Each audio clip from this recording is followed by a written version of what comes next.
Let's do it. I'm gonna figure out more concrete today. Yodes did a lot of the figuring out already.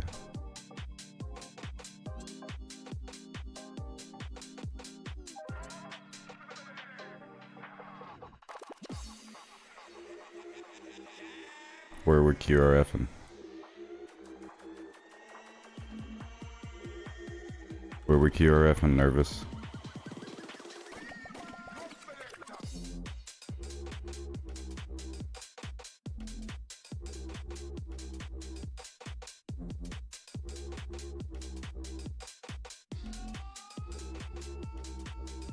I ain't nowhere. I'm gonna go do concrete.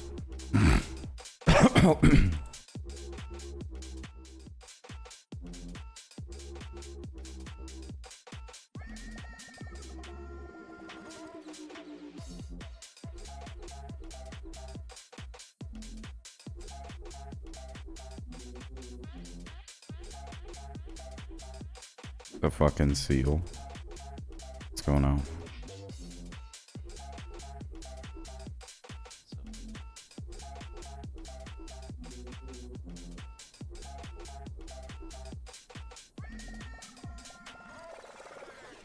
Can you like count to 3? Do a mic test. 1, 2, 3. You're super low. Make sure it's not just me. Yeah, my mic's just a bit far away from my mouth, but I kind of want it like that, so you can turn me up if you need to. Oh, I got it. You're good. Knowing, huh? Yeah. It's good for us. Slows down the enemy. Didn't appear to fuck with the drying time too much. Yeah. I'll get the pallet. Yeah, for sure.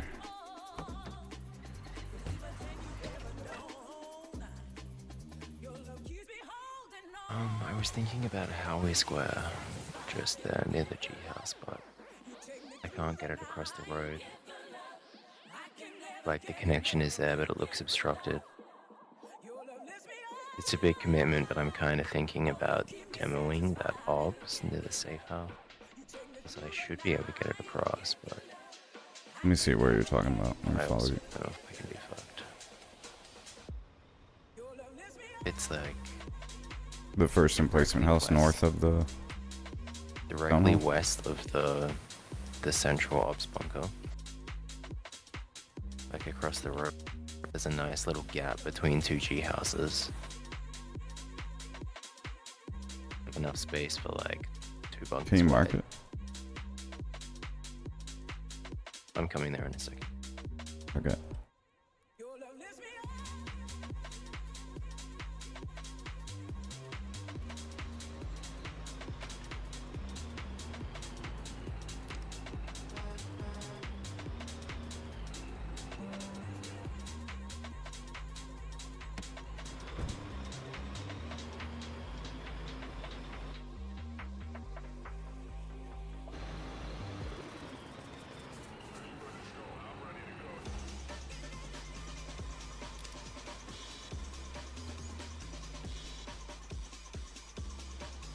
So like, there's enough space to fit even a 1x3 minimum. But this connection, it links, but it's obstructed. I'm gonna get a shovel. Does Brazil want to keep that petrol thingy? Let's turn on, I don't know. decrease our range, and then we'll turn on the thingy. We'll do it later.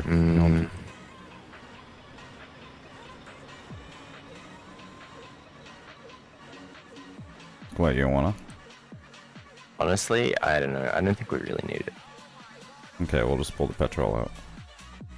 Yeah, we can fit another Howie Square though, definitely as well if it goes. Yeah, it's a good idea. Howie Square with AT on it or something. I just keep forgetting to get a shovel. There's no shovel here, that's why. Yeah, it's anyway. Might just put like a trench or something to get it over there.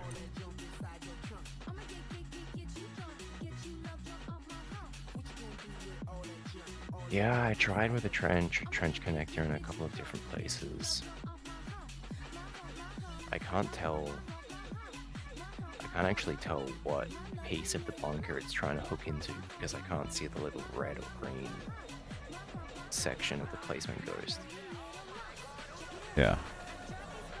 I'm not sure if it's the stone fence maybe because their collision is kind of whacked as well.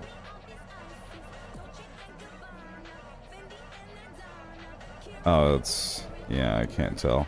I think it's the, it's trying to go to the, yeah, we'd have to demo it, I guess. We'd have to demo it all the way. Whatever. I mean, I think we just have to kill the orbs and maybe dehusk. And like, we could just rebuild that once we're done, like, conking and howieing the piece in between the G houses. But like I said, I don't know if I can really be fucked for the sake of like 2 howies. Yeah. But it's a possibility. Maybe I can, hang on. I'm not sure there's any other way to link the bunk attack, but maybe you can see something I missed.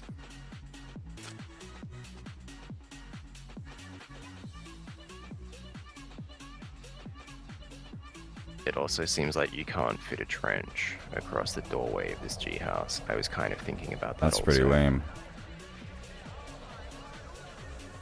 I checked the obstruction with like the storage box, just like moved it around to really see, and there's like a tiny gap that's unobstructed, but it's not enough. Yeah.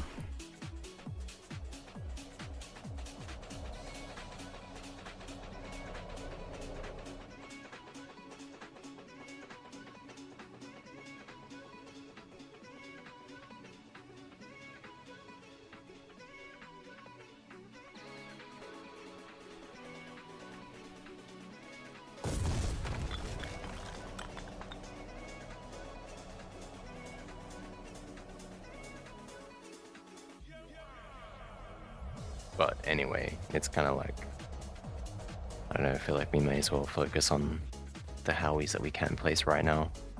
Yeah. And once we get around to that, we can talk about it. Just like, you know, to maybe keep in mind before you fully conk the orbs piece. Yeah, I mean, like, do we have demo stuff here already? Let me see.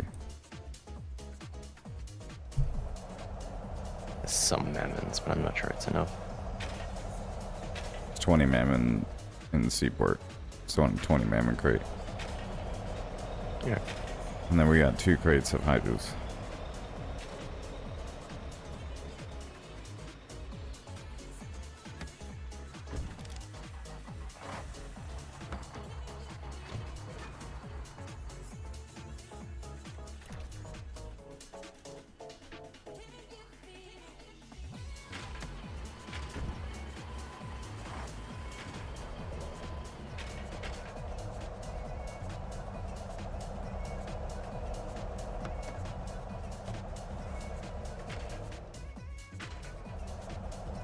You can use this for the conk. I'm done with it.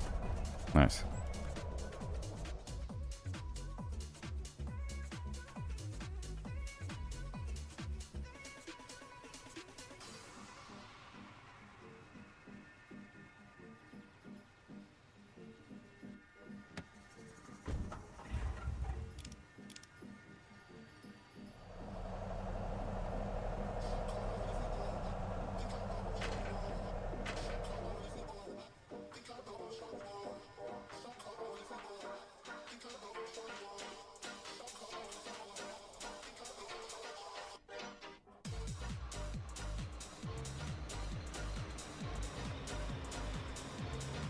Yeah, I want to demo this too. We put Howie here instead of engine room. That's one too many engine room. I don't think it is. Really? Okay. Because this is an engine room too. Yeah, 2 of them were powered and the lights were off, and I fueled up the 3rd one, which was empty, and the lights came on. Oh, okay, cool. Odd. 1, 2, 3, 4, 5, 6, 7, 8, 9, 10. Oh, yeah, I guess it's 11 here. No, it's on the front. That's right. That's the one up on the east side. I'm trying to decide whether I want this one to go north or east. Or west, rather. I'm gonna make it go west.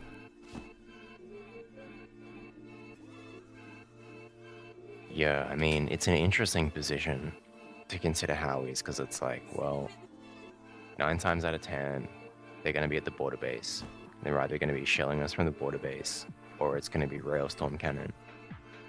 Or they do an SPG up, where they could be anywhere, but they're super exposed. Yeah. It's like, yeah, theoretically, they could just flank all of these Howies by standing in the field to the north, but like, you need them to actually do that. Whereas defending from the border push on the road is like the guaranteed location, I guess. What up, bad boy? Use G to talk in squad I chat. like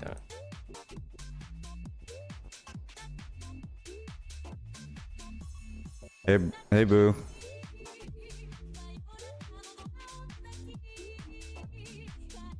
Hi, boo. I'll be right back.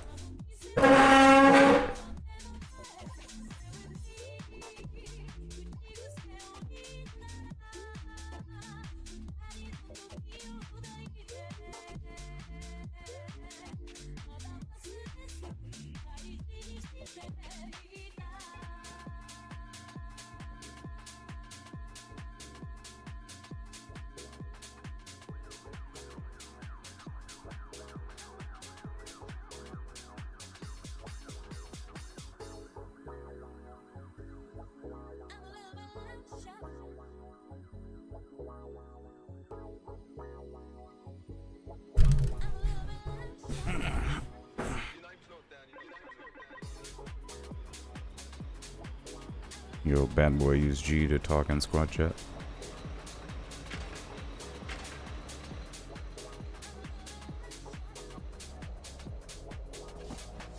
Well, he's not in region. Whatever.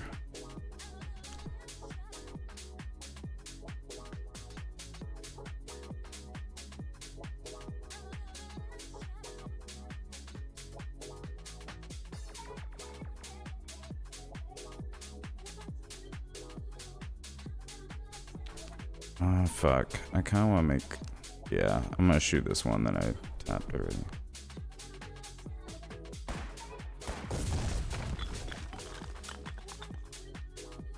That's okay, I already accidentally despawned some concrete before. Oh, no. In 2 very strange ways. Well, the first one wasn't strange. My truck was touching the pallet as I was pulling the last pallet, and so it destroyed the pallet as I pulled the last one, but it was like, I don't know, it deleted the last pull, so I only got, like, I was missing one. Dude, And there was no, like, storage from the pallet or anything. what the hell? So that was one. And then one time I Good night, my dropped boo. 15 from the back of the truck. Just the normal thing. And I went through, you know, pressing V, Why is it not showing up? mouse button and shit. And then there was just one Oh. missing at the end. I dropped 15, but I only picked up 14, and one just like vanished. There it goes. Now I can see. That's my tax. Yeah, I guess.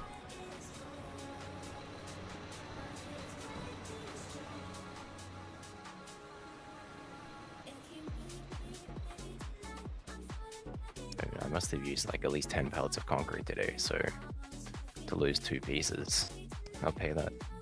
Yeah, whatever.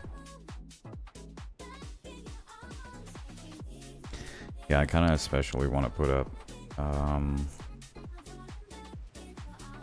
the one engine room that's the engine room too many. I want to make that into a Howie because it's next to the... Let me recount up here again, though. 1, 2, 3, 4. Yeah, honestly, 5, just 6, demo that and 7, then don't 8, rebuild 9, the rifle 10. garrison on the inside. Just whatever. There's a G house there. Then you can have 2 Howies on that. Where? Over here? The piece you said you wanted to demo, the L-shaped rifle garrison and 2 engine room. Oh, yeah, I could do that one too. I kind of low-key don't trust the G house, but whatever. I feel like we could like lose the town, but not lose the Bob. You know what I mean? Yeah, yeah.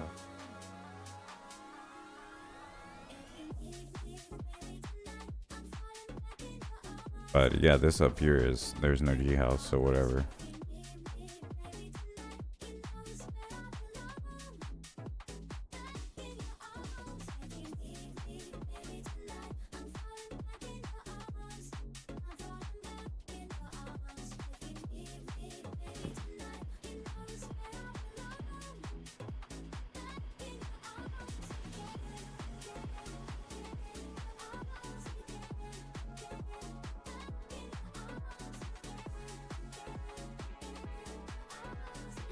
Yeah, look. It's like this. I'm not sure if it's entirely necessary. Like this, they could both be double Howie and 1 engine room. I mean, not really necessary, but I mean, I think if we're fighting the enemy from this direction, it's like, I don't know, the battle's mostly lost already. They'll kill all these G houses, they can hide like behind this shit. well, we already got to put another meta over here. Yeah. Like where your trench is. Gotta put a meta. Something. Yeah. I mean, honestly, it's like vehicles can't enter. I mean, obviously they can kill the gate, they can enter, but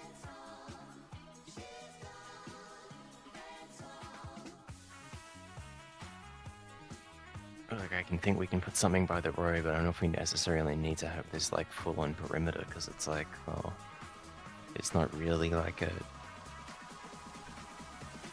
It's not a risk from being like steamrolled by tanks from a specific direction where there's a fucking 20-meter long stone wall. You know, you're just not pushing that. You don't really need to defend that. For sure.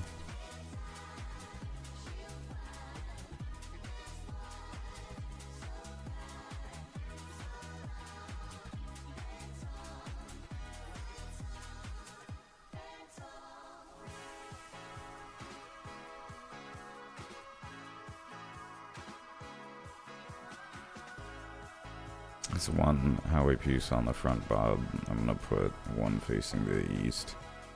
Just because it's gonna be really easy for them to push down the road. Yeah, for sure.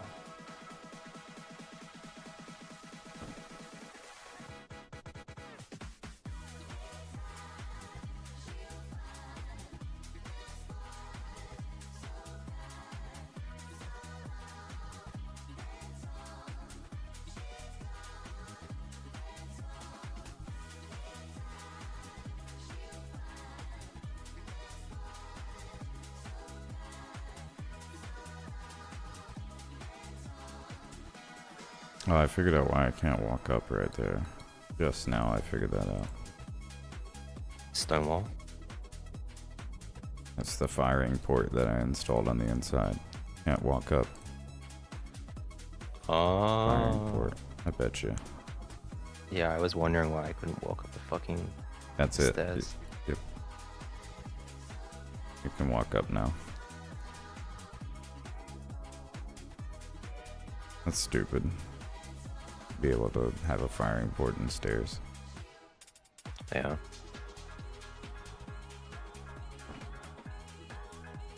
And it's just those little things about bunker design that I really enjoy. It's like having the nice ergonomic staircase or whatever. Yeah. The way you built Eagle Bob, shit is so close together. It's so tight. It is like Probably my favorite base of yours that I've ever seen. That shit is fun. That shit was It's dope, just dude. so like, it just looks like one solid piece of concrete. The whole like. I can't wait to see it 360 on degree. concrete, man. I gotta go over there and look. Yeah, it's good.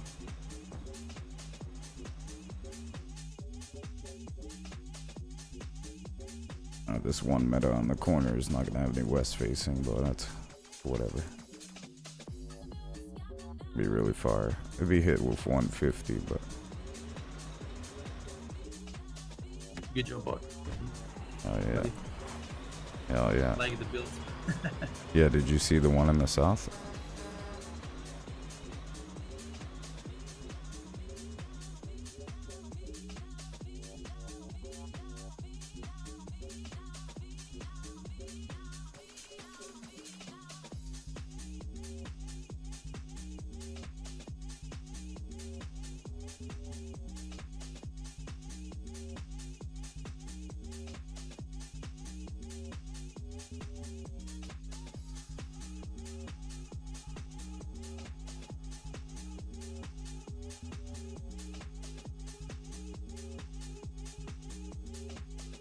So when I went up to Singing Serpents before, they had like 400 concrete. That's why I did the iron chip. Is that the guys that gave you death threats? No. Singing Serpents are the good guys. Okay. I want to go to where they gave you death threats. I want to steal all their stuff. Nah, I mean, Splinter Pens is not. I just stopped by because I was like, maybe they'll have some concrete, and they did, but it's not a good place to make a lot, Oh, okay. and they won't have a lot. Oh, But both the other these- coal fields in region have good infrastructure for making concrete. Yeah.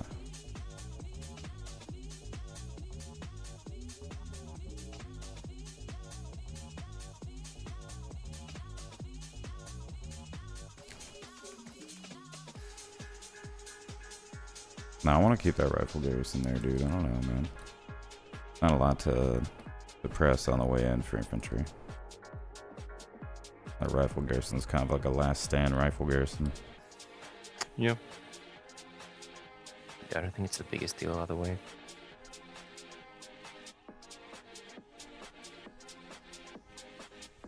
I just hate seeing like a whole extra engine room to power one garrison, but you know, it doesn't matter. Sometimes you need it. No, I feel you. It's just kind of like, it'd be nice if it didn't have to do it, but hey, whatever. Like, I wish I could turn the power down a little bit on one of the rifle garrisons to just cover a smaller area, since it doesn't really need it, you know what I mean? Yeah, that would be cool. Yeah.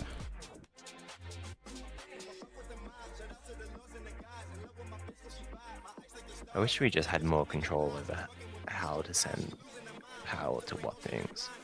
Yeah. Just completely split is a pain in the ass. Completely.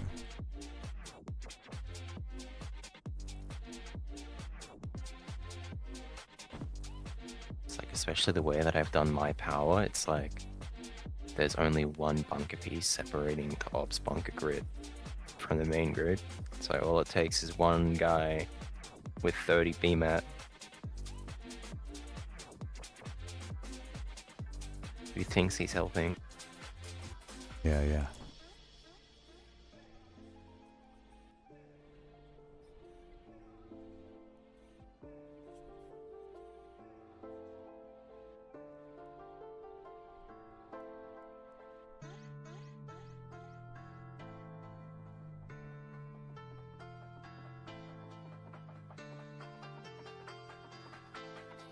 Oh no, I only have 6 pieces on the bob. That's right. I cannot make cowies directly on the bob. That's okay.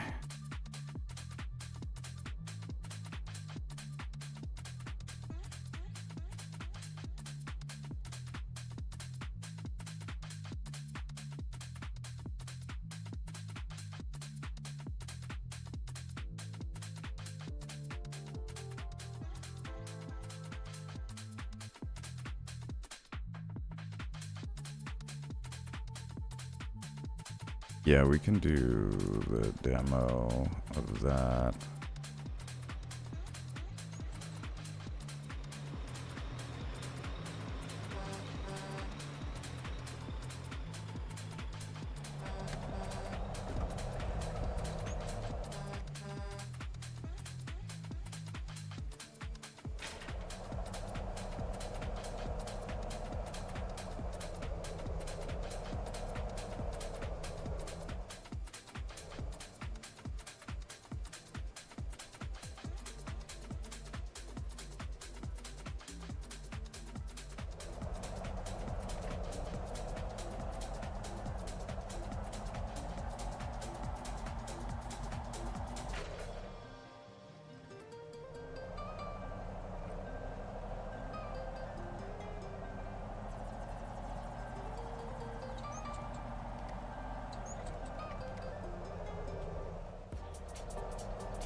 Oh, I was lost.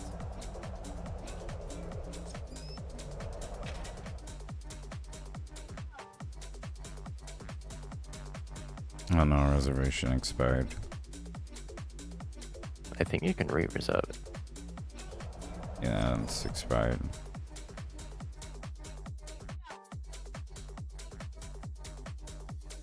Huh. Oh, whatever. We'll just keep an eye on it. Yeah, dude, this looks crazy good. It looks so good. I was really tempted to hit all of the trenches and give them trench covers as well, but I thought I should save that concrete for Howie's. Yeah, for now. Probably like a yeah. pallet worth of I trenches want here. to. I want to. Yeah, really yeah, bad. yeah. When there's tons of Eventually. concrete, I will.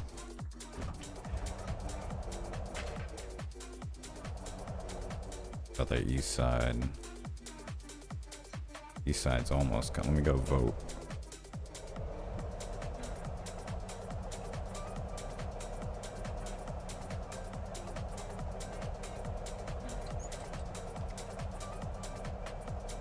Also, I was fucking around with train tracks. Let me out here for a second. Go forward a bit. Check this out.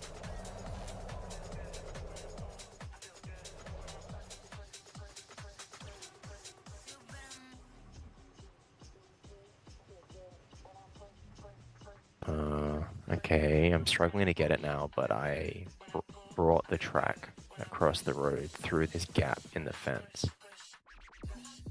And it worked. Like, I placed the blueprint and everything. Oh wow. It's kind of crazy to know that that's possible.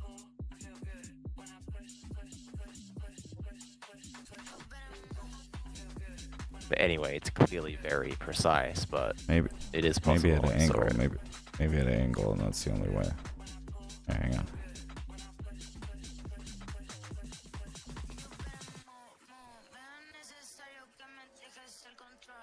Yeah, I got it. I got it.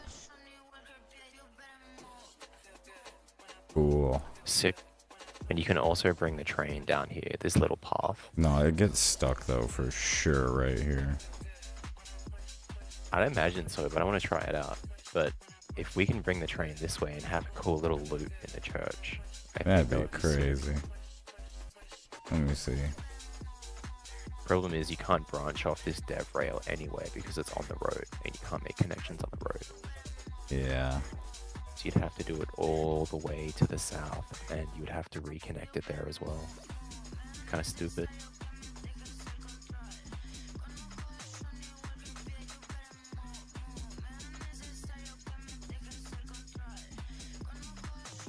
But yeah, thinking about the south area, there's like a fair amount of space for... I'm like, shit dude, we could have a train or a storm cannon. Like, there's that much Yeah, space. totally. Definitely Yeah. fit a platform. Yeah, we could put one on the north side, honestly. For whatever reason. I'm not saying we should, but I'm just looking like that barn north of Eagle Bob could fit a 3x3 there, easy. Yeah. Nah, we could do a lot.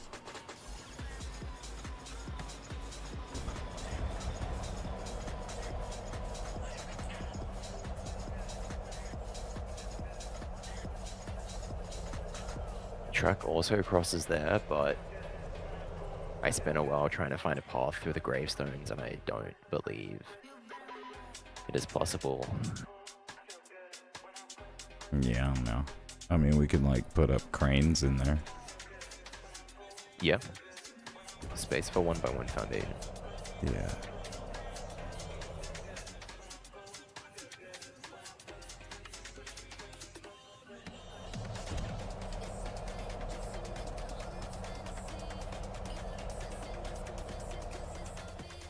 Alright, I guess I'm gonna do Howie's and then do we get more? Yep.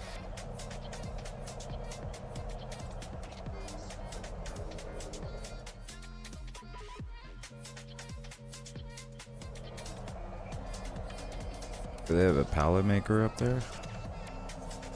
Yep, both Singing Serpents and Cold Drifter Stead Okay. have big pad. Oh my god, it's only snowing where we need to do Howie's. That's so stupid. I know, it's so funny.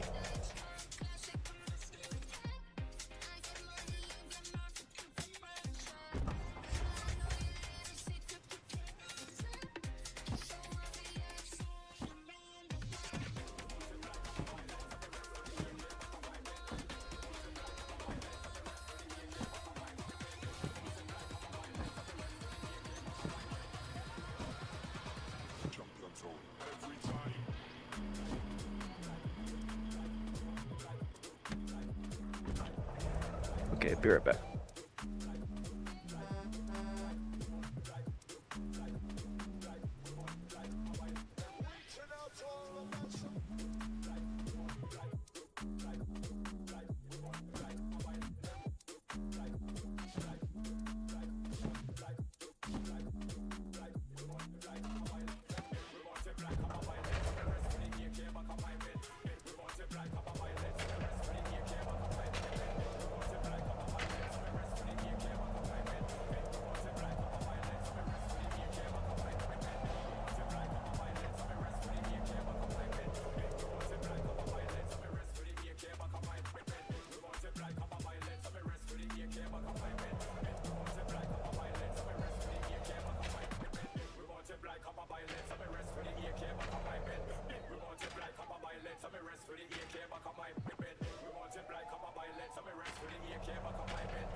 Now you hear it. I'm hustling, baby. That's what my dad's made me. I'm hustling, baby. That's what my dad's made me. I'm hustling, baby.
I'm gonna do that one last so we can climb over everything. Yeah, for sure.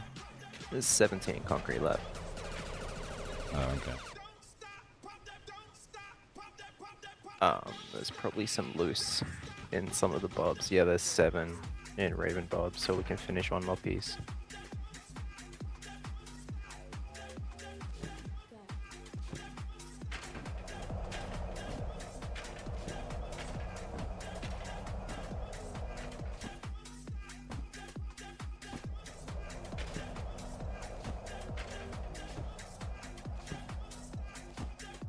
Alright, you got a freighter book pallets parked somewhere already?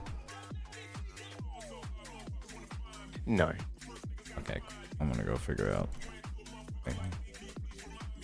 What I did was I grabbed a freighter from Baths because I was Yeah. pulling pallets from Cold Drifter and Splint Singing Serpents. I kept it in Baths. Okay. I see a shippy there, and then I just built the pallets on site. I'm gonna go look at Singing Serpents. I'm gonna go respawn. Yep.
Oh yeah, I wanna look at the...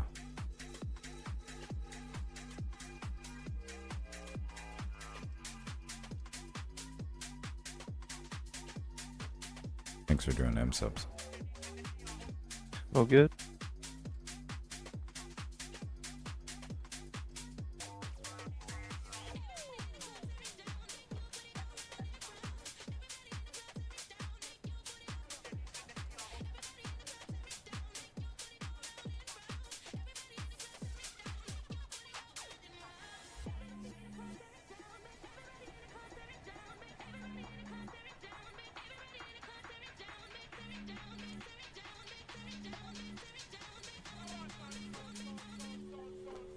$32,000 coke. 349 concrete here, 251 here. Okay, well that's almost Nice. 5. Yeah, I'm gonna go start working on a... The field is up, so I'll find the train. Yeah, I'll respawn. Find a train and run the auto miner.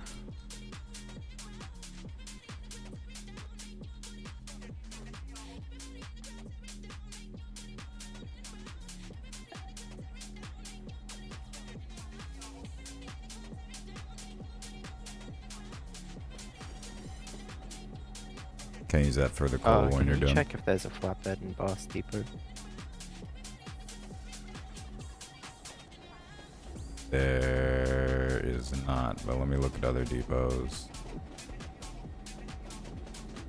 The depot I you think could I saw a couple Loggerhead. around. I'll take a look. Loggerhead. Loggerhead has 3. Can I use it? I want to make some concrete.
Alright, on my way.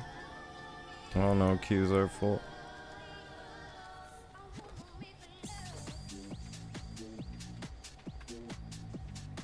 Yeah, that's fine. I've just been throwing in public and pulling the concrete.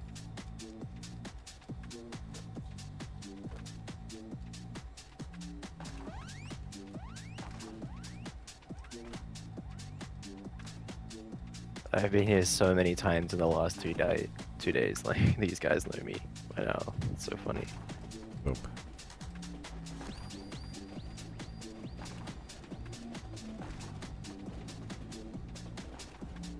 That's so nice because I feel like there's the pain of building, and then also in addition to that, it's like the grind for comps, and especially if you want to conk early war, Yeah. everyone's also grinding for like fucking flatbeds and tankettes and whatever, and tanks.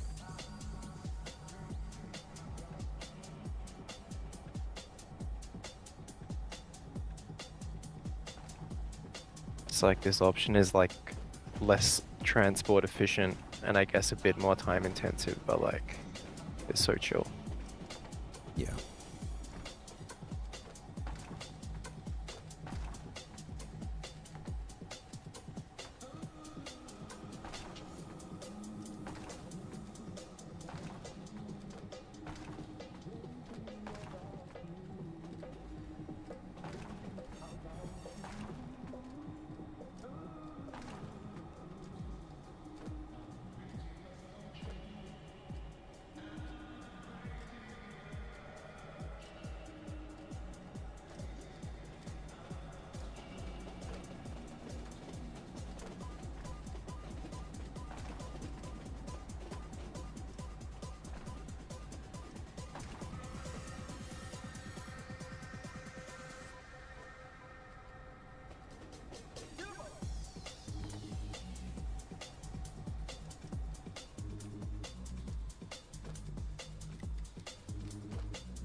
I just pulled everything out.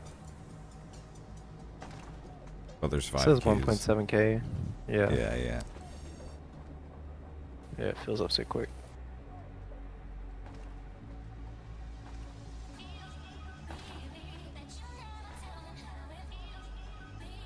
It's so weird. It's like on an angle, so it's the nodes are not quite right. Yeah. This field is scuffed. Very annoying.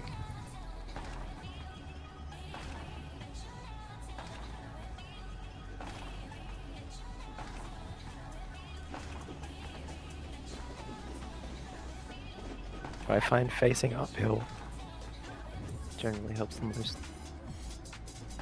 Yeah, dude, I was punching over a warden's head on the front line. It was so frustrating. It was like a private or something, and he punched me out. I was like, oh my god. He punched me in the dick for the kill. Good job, private.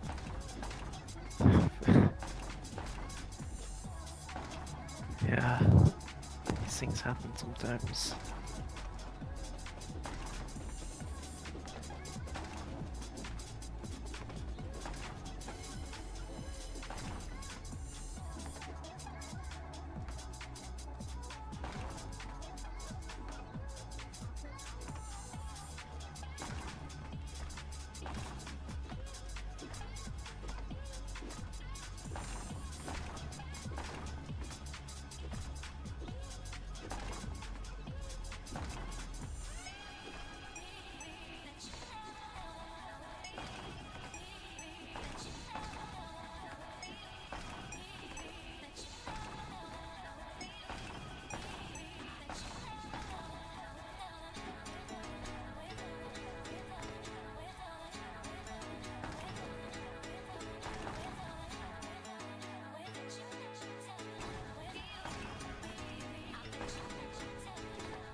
Fucking felt bad earlier. Didn't want to cook, so I just went and got chicken sandies for us. Delicious. Hell yeah.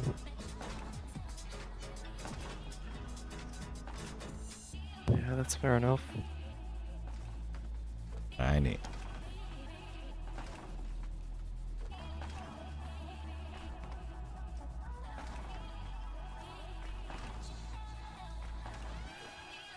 I'll be right back. Okay.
Alright, I'll go see if we can use the flat car train. Do you have mine? Do I have it? No.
Alright, coming down. Okay.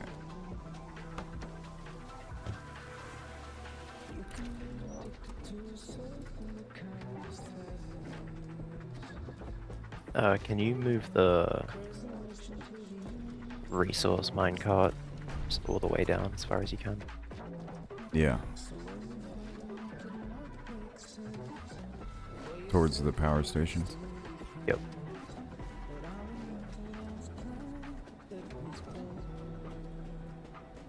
I keep subtly turning the train around so it faces the other way and it keeps returning to the original way, so I'm just gonna do it like this.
Well, I might see if there's another flatbed I can borrow and just both drive.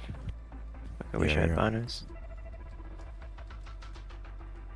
But from here it's pretty straightforward route. You just drive west up the cliffs to the road. Yeah, go down to the baths. Yep. Yep. I'm helping look for a flatbed. And then when you're coming back here from the baths, I've squad X'd the shortcut. You just go off road. It's way faster because otherwise you have to go all the way through fucking soul caps. Oh, okay.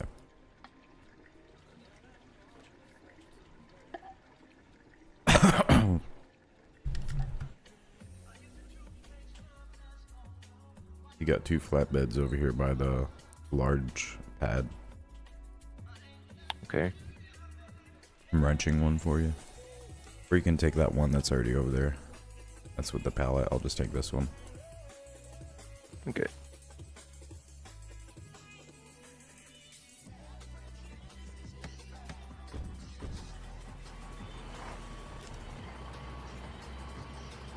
Yeah, because I want to go smoke anyway. Cool. Yeah, and so we'll just go down to the baths and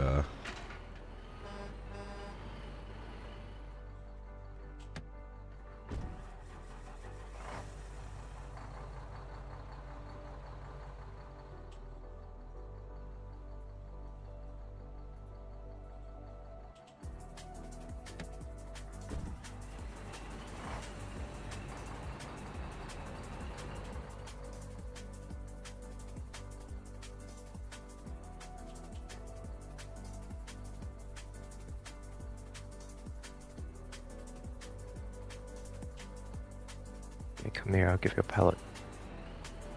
okay. Forgot about that.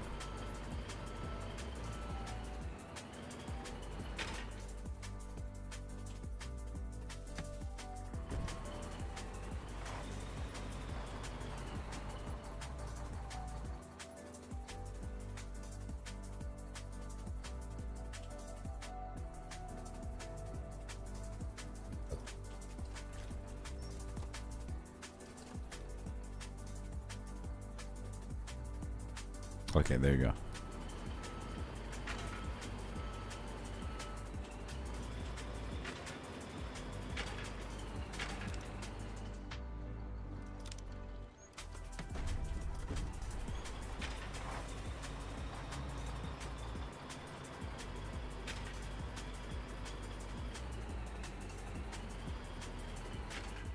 Uh-oh, can't go that way.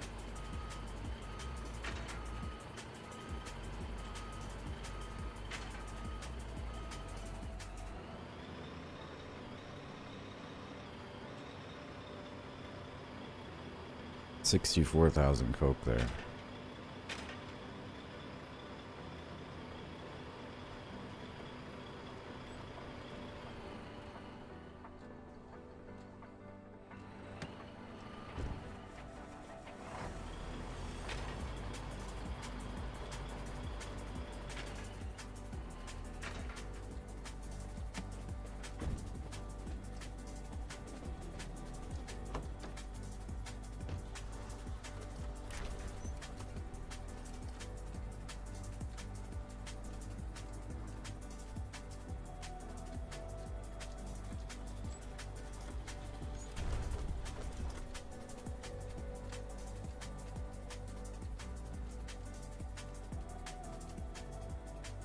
Oh, Fuck.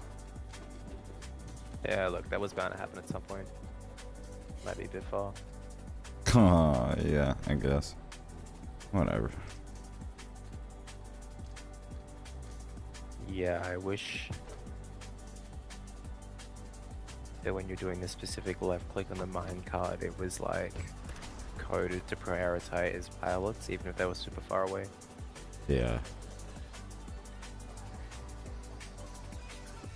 But yeah, I feel like having it parallel helps. Yeah.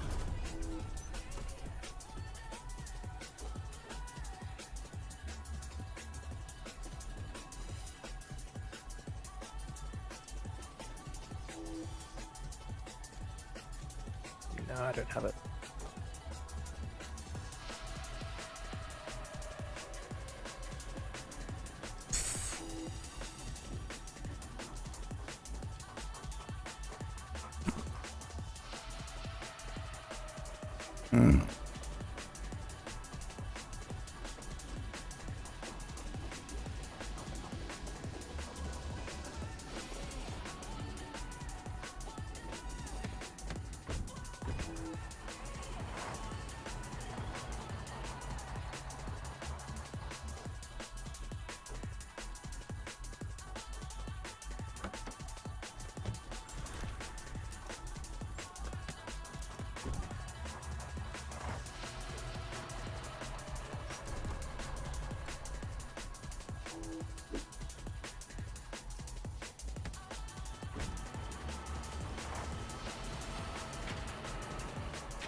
Alright, this way.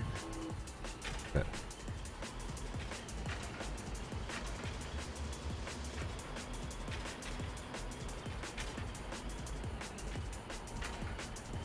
Oh, wow. What the hell?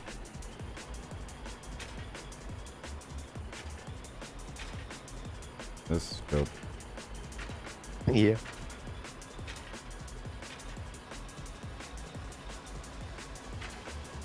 Yeah, it's kind of a fun off-road route to and from here from the baths. True flatbed action.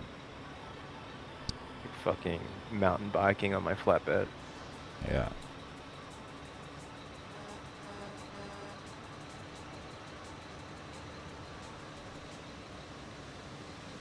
What the fuck? Do you have petrol? Yes. Okay.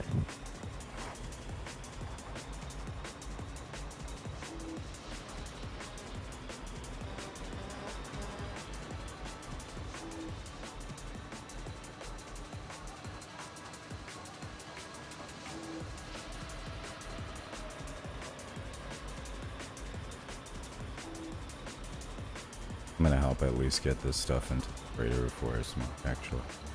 Oh, what is this? Almost done? Yeah, sounds good. So that's for them. Okay. It won't take us that long. Like Yeah. 2 trips, basically. 2.5.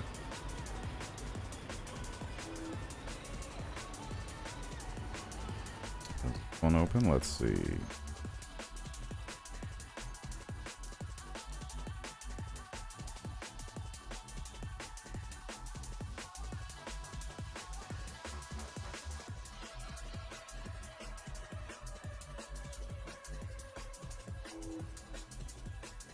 Not in region.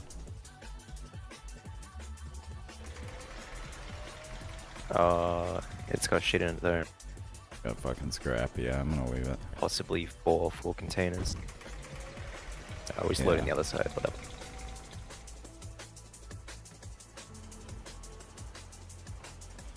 I'm pulling one.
Oh, there's some purple in here right now. Hey.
So we turn right at the maintenance tunnel, basically.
I'll just get 240 concrete if you want to set up the pallets.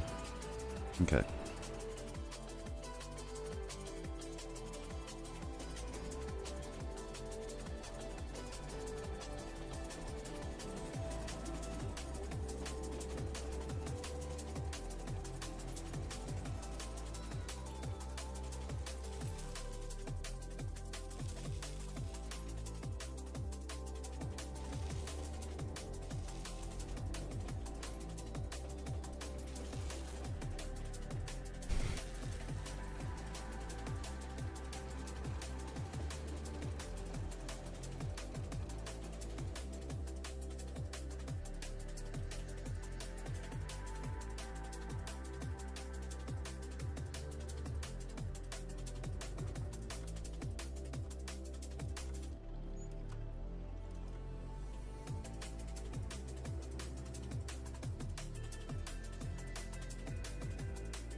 Whoa.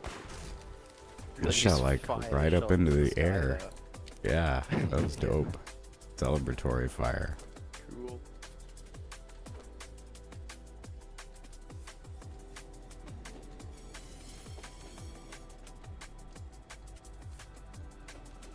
This 120, yeah. Yep. Go. Perfect.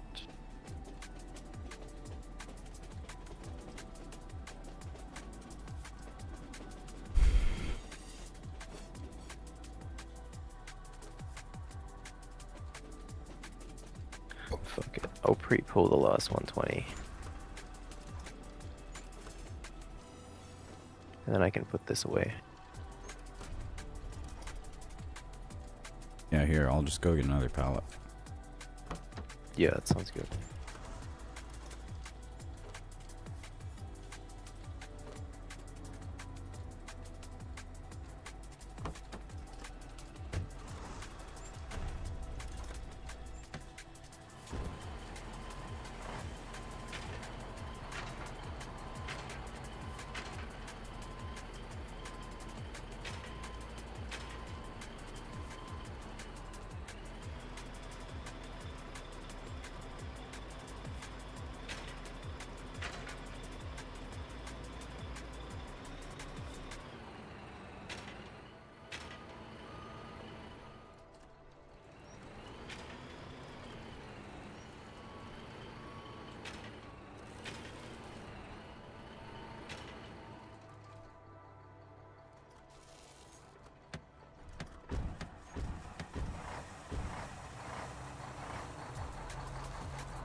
Oh my god.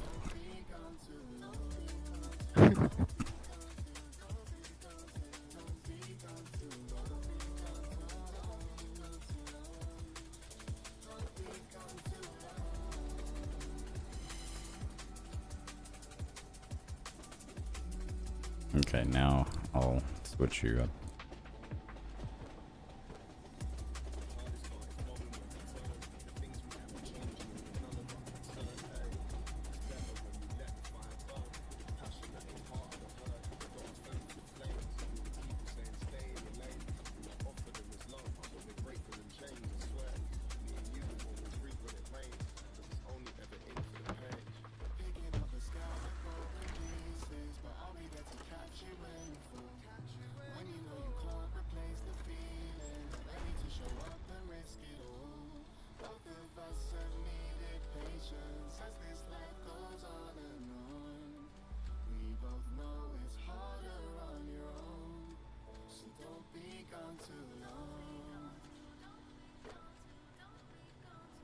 Let me see if this guy wants to help bring.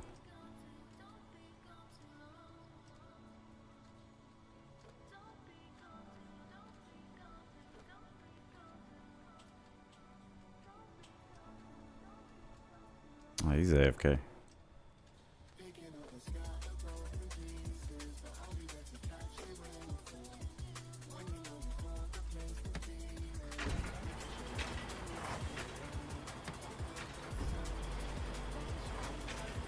Alright, well, if you want to AFK on the boat after this, that's fine. I can do the last trip, last pallet. Okay. I can start driving. Yeah, I'll sit in the spotter seat.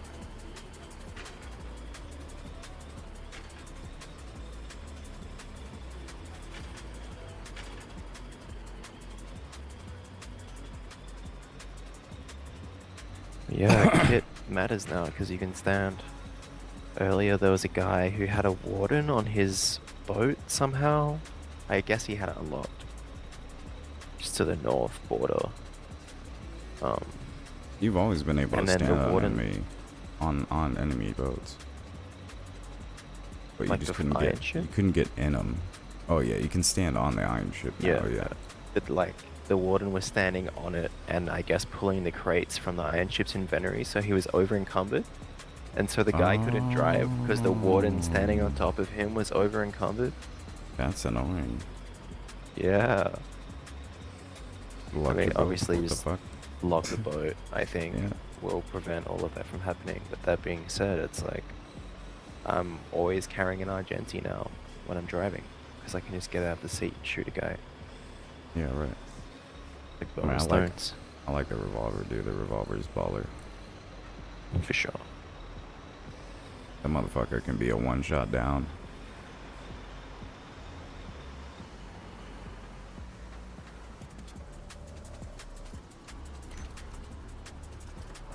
Me dudes, a Marxist, Leninist, ML.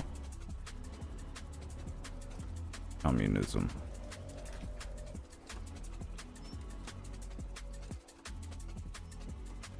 Where'd you go? Did you already put your thing in? Oh, bro, what the fuck? No, I'm on autopilot. I'm in the wash. I'm just fucking. I'm driving back to Foundry. You're just driving. Coming. Hell yeah, bro.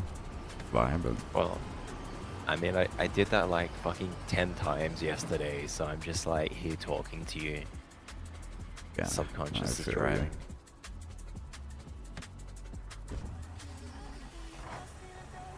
Dude, there's B mats and E mats and R mats here. Damn. There's a fuckload of E mats. Yeah, I saw a guy before pulling out EMATs and uncrating them and putting them in a resource container, presumably to take to a factory. It's a pretty good idea. Yeah, totally.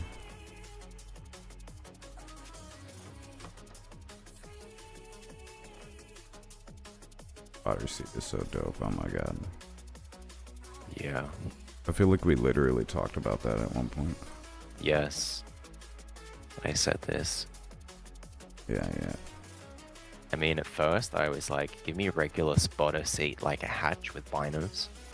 Yeah. And then Naval came out, and I was like, well, give me that fucking spotter seat, in the gunboat spotter seat. And that is what we got. Nah, that's dope, dude.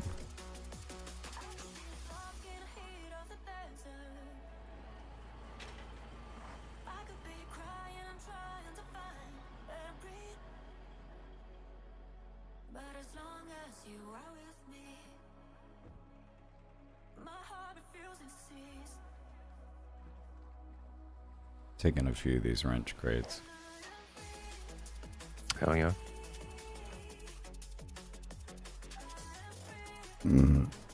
So when I was doing it solo, I just drove all the way to Thunderfoot because I was like, well, I'm going to put the boat away in Thunderfoot anyway. Slightly longer drive, but it's just safe. Whatever. Yeah, it's safer there. But It's there under coastal is- gun. There is a Navy pier and cranes near the sulfur field. So, you know, that's an option. Nah, let's just go under coastal gun. I'm down for the slightly longer It's not that drive. far a drive anyway, it's fine. Yeah.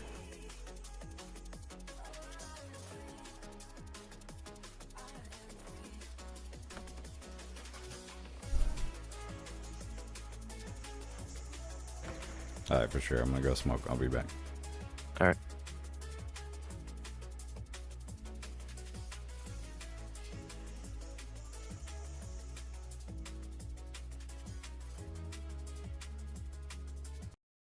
Alright, let's see.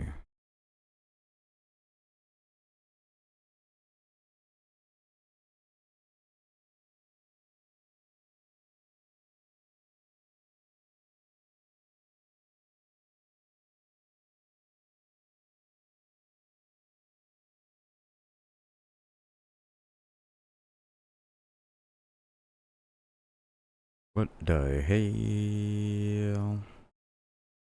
Russia's interference in the 2024 elections.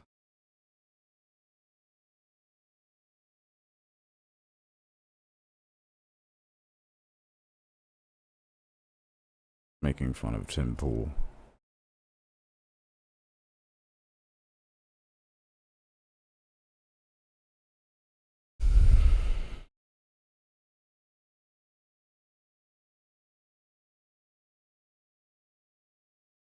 Laser Pig Stealth, a controversy.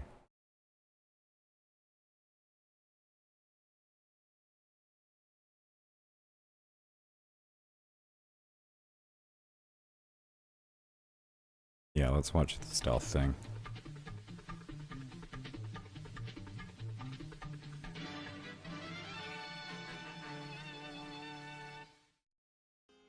Why, hello. I'm sophisticated sophistication man. After a hard day's work horse riding around my fabulous estate and shooting peasants with my enormous gun, I feel like I need a delightfully refreshing beverage to pack me up for an evening at the Fillies and Beef Club. And we all know what happens.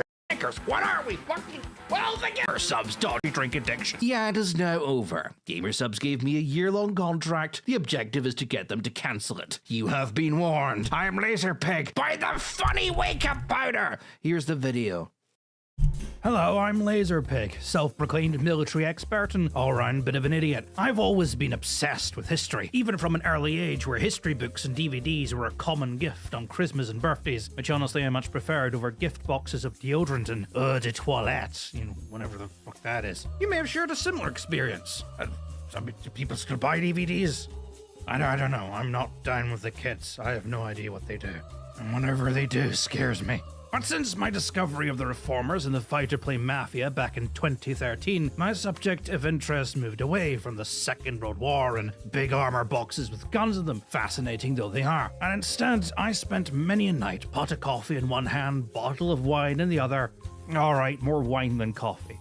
Alright, fine, I had a bottle of wine in both hands, okay? Point is, I ventured deeper and deeper into this weird-ass rabbit hole of a fairly recent history that so many people just don't seem to know about, despite happening literally just a few years ago. These men, this self-proclaimed fighter plane mafia, lied to the public for years, all to further their careers and financial gain, doing what so many children on the internet do by proclaiming they had some hand in developing some of America's most famed weapons. And they got completely away with it. Up until his death, Pierre Sprey was still considered the lead designer of the A-10, the F-15, and even the F-16, in spite of being involved in none of these projects. John Boyd claimed he designed the F-15, and yet had almost nothing to do with it. I mean, yes, he was involved in a very early design spec phase, but his ideas were scrapped after the advent of the MiG-31, and the plane that would become the F-15 was completely redesigned from the ground up. Colonel James Burton would always proclaim that the Bradley was a work of Pentagon corruption, in spite of himself being arguably the most corrupt, career-motivated, and money-wasting element of the entire program.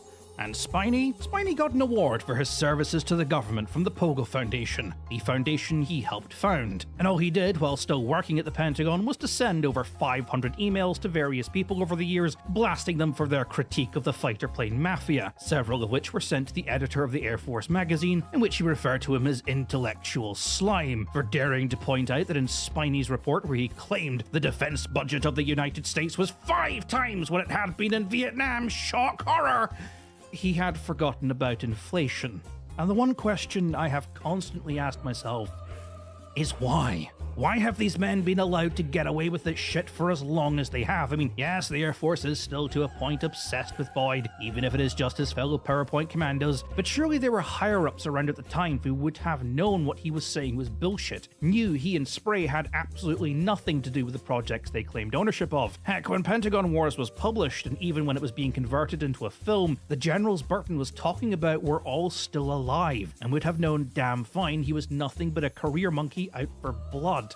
So why say nothing? Why let the fighter plane mafia continue their bullshit rampage to the point where any private snafu, disillusioned from the propaganda trip that roped him into serving, genuinely believes the US military and the Pentagon are more corrupt and more self-serving than the fucking Kremlin?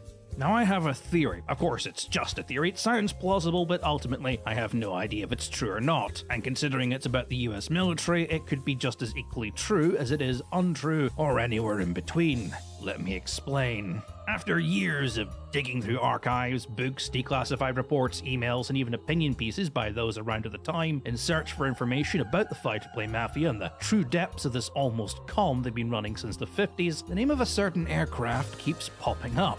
Now, this aircraft, the Reformers absolutely hate it. For years, they waged an intense war against it remaining in active service, and when it was finally retired, they celebrated it as a victory. You should, of course, know what it is, being as it's one of my favorite planes. Now, I know I say that a lot. I mean, I say that about almost every single plane I ever see. The Vulcan, for example, the Harrier, the MiG-29, the Jet. But one has always stood out. I had a picture of one as a kid. I had models of the damn thing. I even had this big one you could stick little action figures in, and his bike came out the side. I don't know why it did that, but it did. I had a weird childhood where I played with dolls, but in my defense, they were action dolls with guns and stabby things and makeup you could put on, but it was action makeup for camouflage, for jungles and swamps and the after party at the ambassadorial reception where you needed to look your best, otherwise you'd cause a diplomatic scandal, and no one wants that. Action Man! You're slowing down, 3-in-1 roller extreme action man! That plane, of course, was the F-117, the Nighthawk. my absolute favorite aircraft of all time, which you probably should know because it was in the title of the video. Were you thinking it was something else? Can you not read? In spite of only being revealed to the public in 1988, the Nighthawk became a symbol of the 80s and is quite possibly the most iconic aircraft of all time. There is nothing in the world that looks quite like it. It is instantly identifiable to even the most brain-dead of individuals. Even the ones who lurk on internet forums using the name and profile picture of some 1940s German general, arguing that the Challenger 2 cannot possibly be a good tank because the armor isn't sloped. Could potentially fire up the tattered remains of that one remaining brain cell, and with just a little bit of effort and quite a lot of energy drink, might just be able to identify this as an F-117 before launching into a rant about the Horton Ho, which I've already covered. Granted, in a video that makes me sound like I'm recording it at the bottom of a well, because I recorded all of my old videos in a microphone that I stole from a karaoke bar. I was very poor back then, but I'm not covering it again, okay? But what is the F-117? Why is it important? Why do the reformers hate it so much? And what has it got to do with Pierre Spray and my theory? Well, the F-117 is a stealth fighter. I mean, we call it a fighter, but it doesn't do the actual fighting that you'd typically expect of a fighter plane. It doesn't, like, fight other fighters. I mean, not really. I mean, some former F-117 pilots have spoken about the plane having sidewinders on improvised rails and flying around at night trying to see if they can shoot something down, but, well, no records if they did that or not have ever been released to the public, so if or not that's true, well, your guess is as good as mine. So, it doesn't fight other planes. It was never designed to do it. So what does it fight? Well, this plane fights the ground. Or rather, what's on the ground. You see, for thousands of years, militaries have typically kept important things that they need on the ground. Things like barracks and ammo depots, and there's a good reason for this. It's cheap, it's there, and it avoids either having to build a large network of tunnels or mess around with the logistics of balloons. The ground is also where people live, and where their stuff is. And if you're the military of a country, your country's people and your country's stuff is typically what you're trying to stop other countries from stealing. So it's pretty good to have your military nearby in case that happens. Now, at some point, someone realizes planes are a thing. When you're in a plane, you could fight things that were on the ground, but because you weren't on the ground, and typically everything on the ground is designed to fight things that are also on the ground, it has a kind of hard time getting to you, who isn't on the ground. Now, this gives you a huge advantage. So a plane has the amazing ability to fly over the ground and not have to deal with anything that was, say, in the way of like a regular army, like walls or trenches or minefields. And in fact, it could fly all the way past all that bullshit and fight things on the ground that typically weren't expecting to have to fight that day. Things like a factory, because a factory is a building that's on the ground. So it can't fight you, who is not on the ground. That gives you a huge advantage. Now, we have a word for things like that, which is bomber. So why is this a fighter and not a bomber? Why isn't it the B-117? Well, I looked into it, and the official explanation seems to be... No, seriously, there are theories. One theory, which seems to be the most plausible, is they recruited fighter pilots to fly these things, because it's a single-seater and it flies like a fighter, which bomber pilots wouldn't be used to. And a fighter pilot might get upset if they had to degrade themselves to flying a bomber. Fighter pilots fly fighters. They don't fly bombers. Bombers are big and slow and don't do all the super cool maneuvers you see in Top Gun. Bombers aren't exciting. Now, fighters are exciting. Fighters can fight things that fight back, so it's far more noble and adventurous, unlike bombers who fight things that don't fight back, like buildings and civilians and war crimes and stuff. Like, there's a hierarchy in military aviation. It goes fighters, bombers, and then transport. I mean, okay, there's a bit of an overlap, like the pilots of MH6 Littlebirds, for example. Helicopter pilots are somewhat not super respected by the Air Force, notably because due to interdepartmental politics, they are mostly run by the Army, because the Army needed aircraft, and the Air Force decided that everything that was a plane was their jurisdiction. So if the Army needed close air support, they had to call the Air Force, who could turn around and say, no. And the Army thought that was a stupid idea, so they built a flying machine that wasn't a plane, and this turned out to be a really good idea. But if I'm going to be 100% honest with you, having seen a Littlebird in action, these guys have half an inch of glass protecting their entire body from death. They have a minigun and like a rocket pod or something, and they just find the target and they fly in close to it. I mean, So close. If you're a guy in a trench and then a little bird's coming at you, they get so close you could reach in and punch the pilot. That's how close they get. And they come back with no ammo and the biggest smile on their face and just this trail of devastation and death behind them. An inch of glass, protecting their balls from a bullet. I would not want to fuck with any of these guys. Anyway, I'm rambling. So the F-117 is not a fighter, it's a bomber. It's labeled as a fighter, but it doesn't do what fighters do. It do what bombers do. So what does the stealth part mean?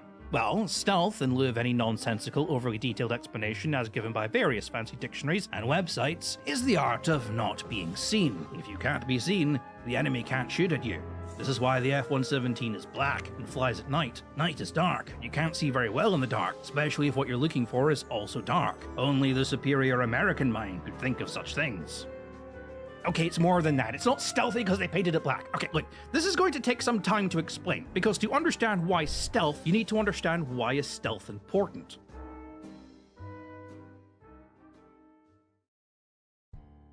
Since the 1950s,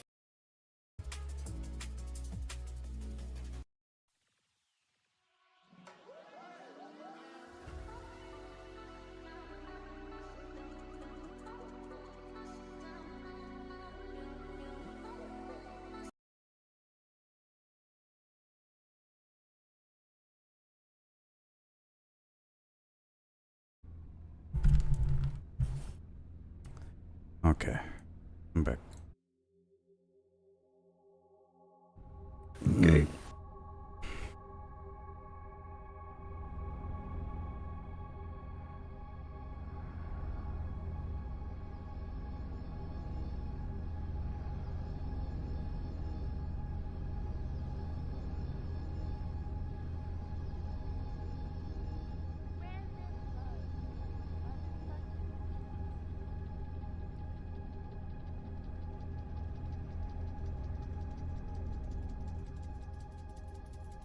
Raiders are fucking so fast now.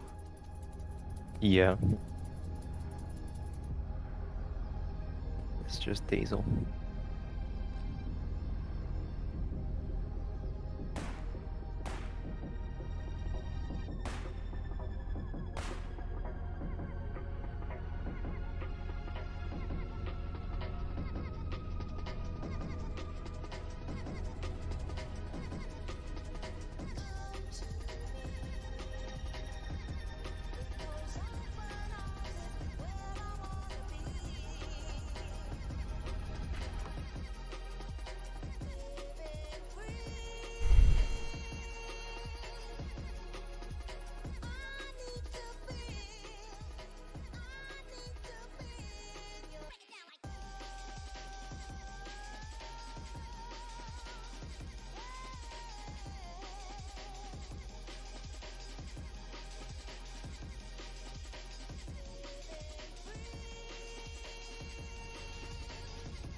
Lining up with the bridge when we get closer.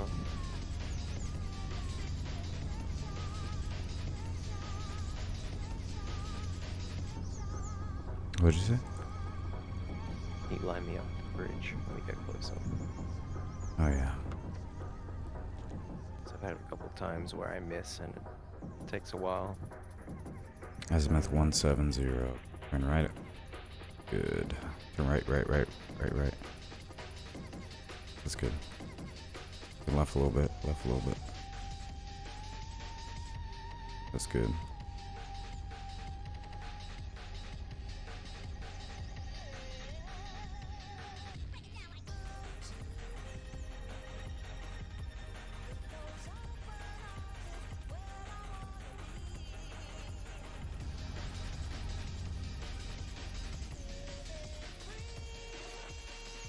I don't know why this wall, but it's like, it feels like every fucking bridge, or at least in the regions where I go through, is just always up. So I'm like, oh, fuck it.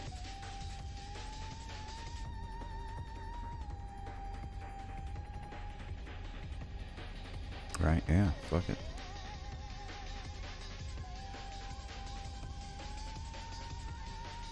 It kind of makes sense that you have a lot more traffic in the waterways with this setup. Yeah.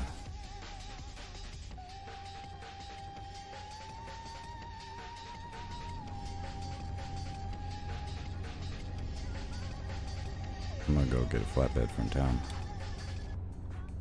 Yep.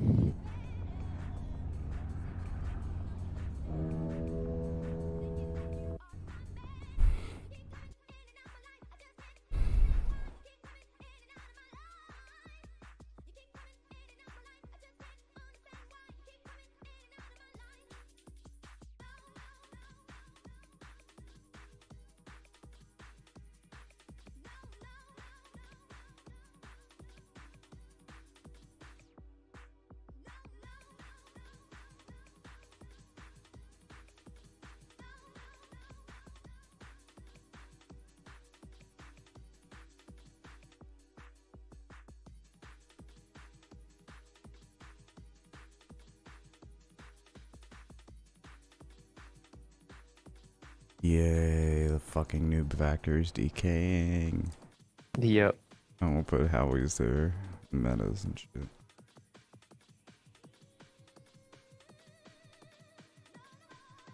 I was hoping that thing would decay. Bless that guy's heart though, he was giving shit away. Yeah.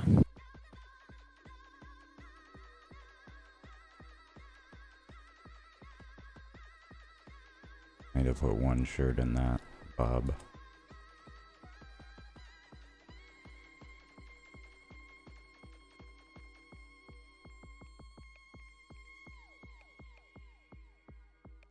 See if you can find a second flatbed as well on the way.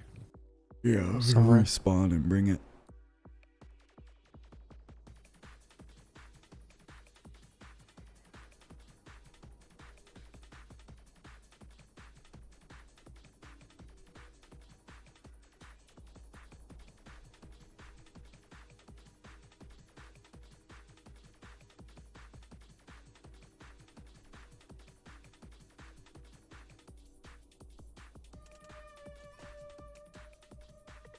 I can't take one shirt from.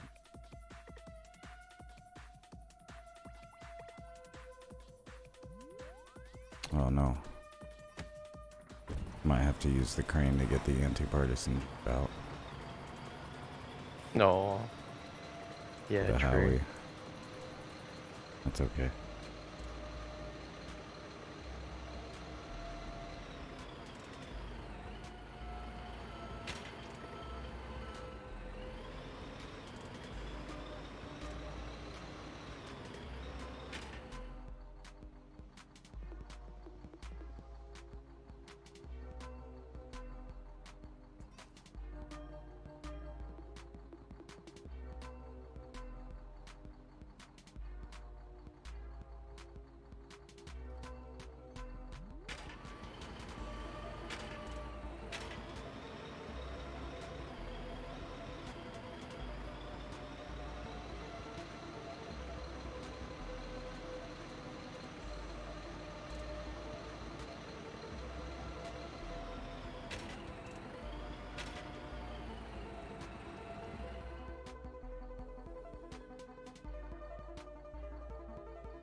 We had a fuckload of vehicles parked, but Yeah, all of the flatbeds just disappeared overnight. It was so weird.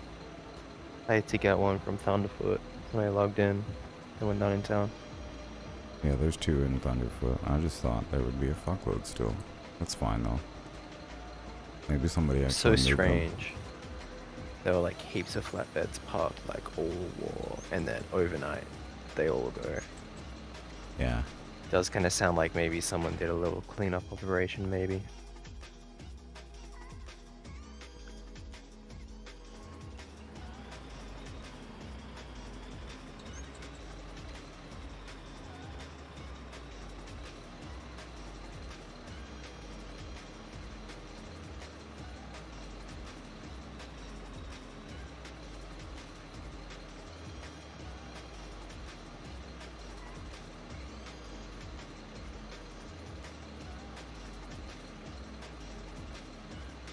Okay, I see one just down the road.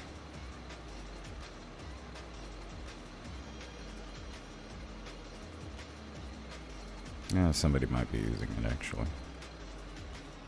It's fine. Just get one from the depot if there's one. Yeah, there's 2.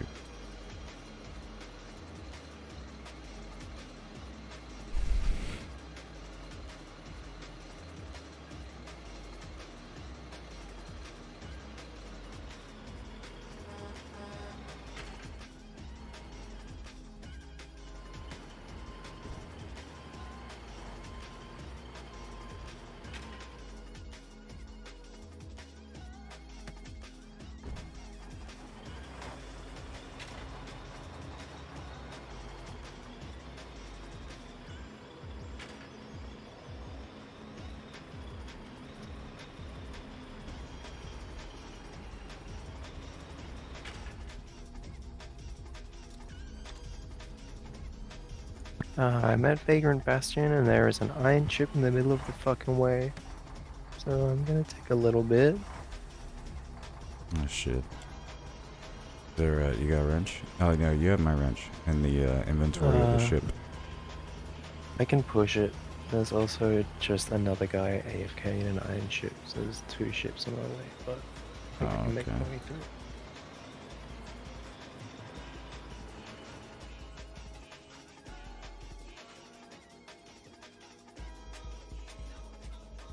Next time we'll just stay in, carry Chamola.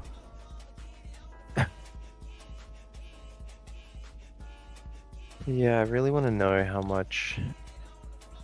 what the actual HP value of the iron chip is, how tanky it is to stuff. Yeah, totally.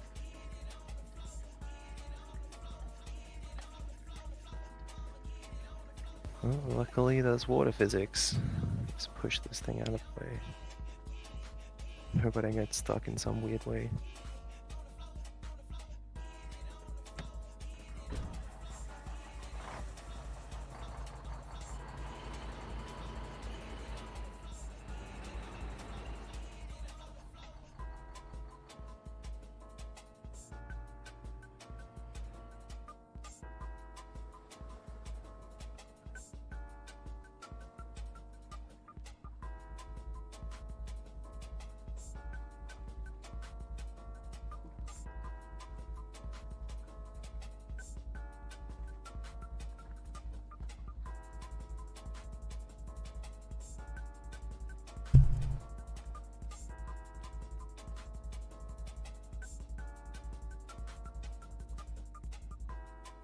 Okay, passing Sulphur Field.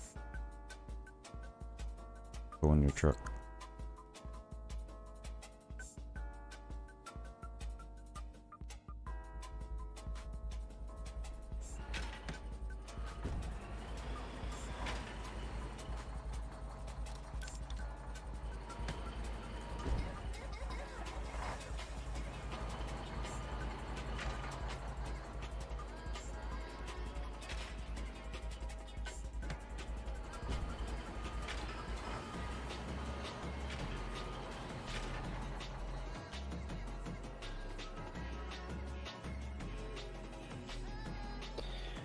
Both sides of the seaport clear. Yes. Okay.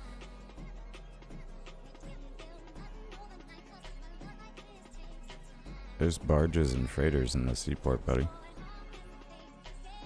Are you gonna do a gunboat?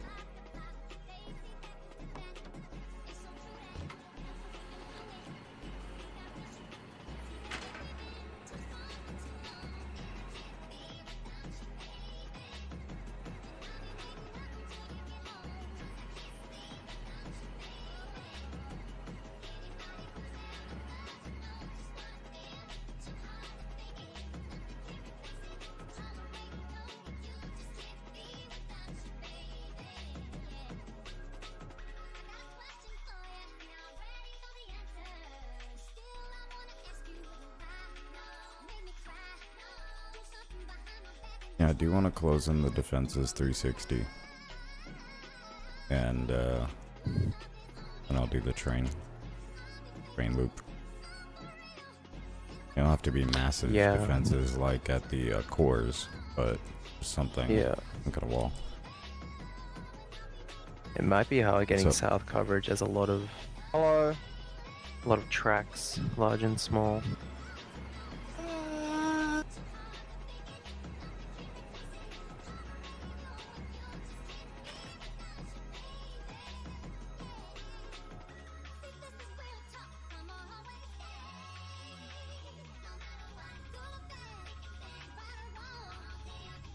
What's up, dude?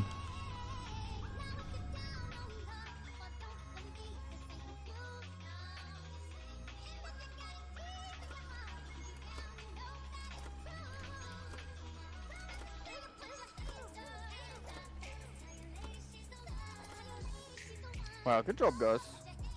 Hell Proud of yeah, dude. You too, Corporal.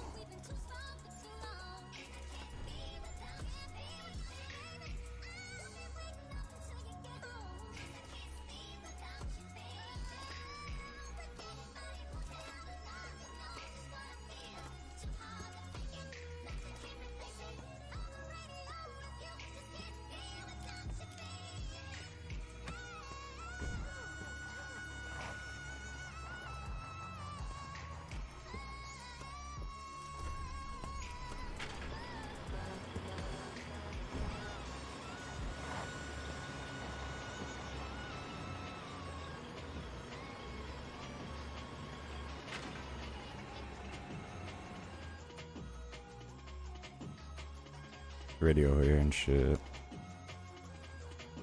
I got everything I need. Oh yeah, that's right. You didn't spawn. I did.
Deep what? My KV's made it so nobody can steal your Jeep. Yeah. No, you have to use a crane to get it out. Kinda takes the Q out of QRF. I like it.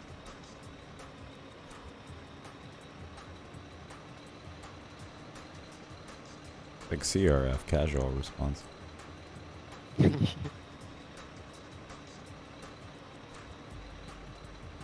Did you put that heavy truck in the depot?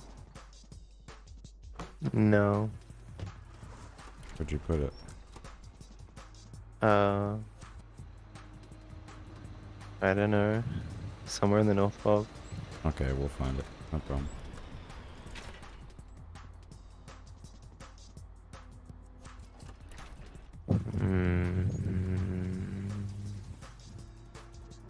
Oh, it's literally right in front of us.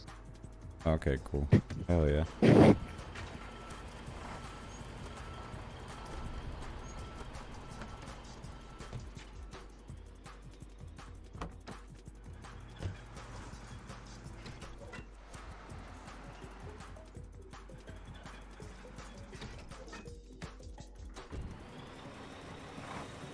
Brazil, let's DK your pad down, your liquid transfer station, so we can put more howies and shit.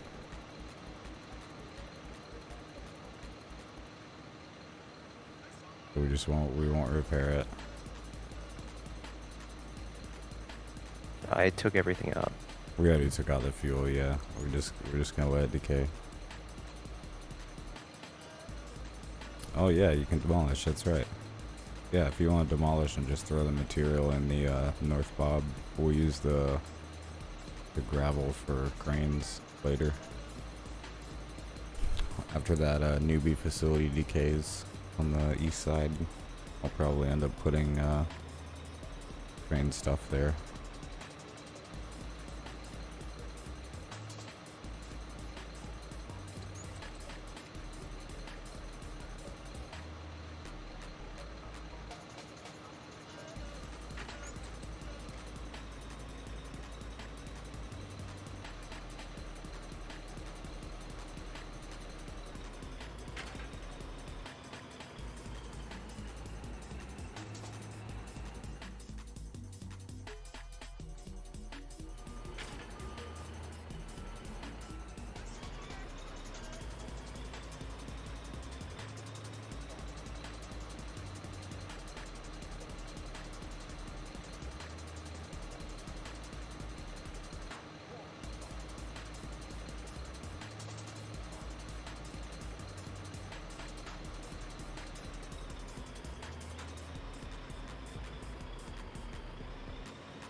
Can't make me squad lead.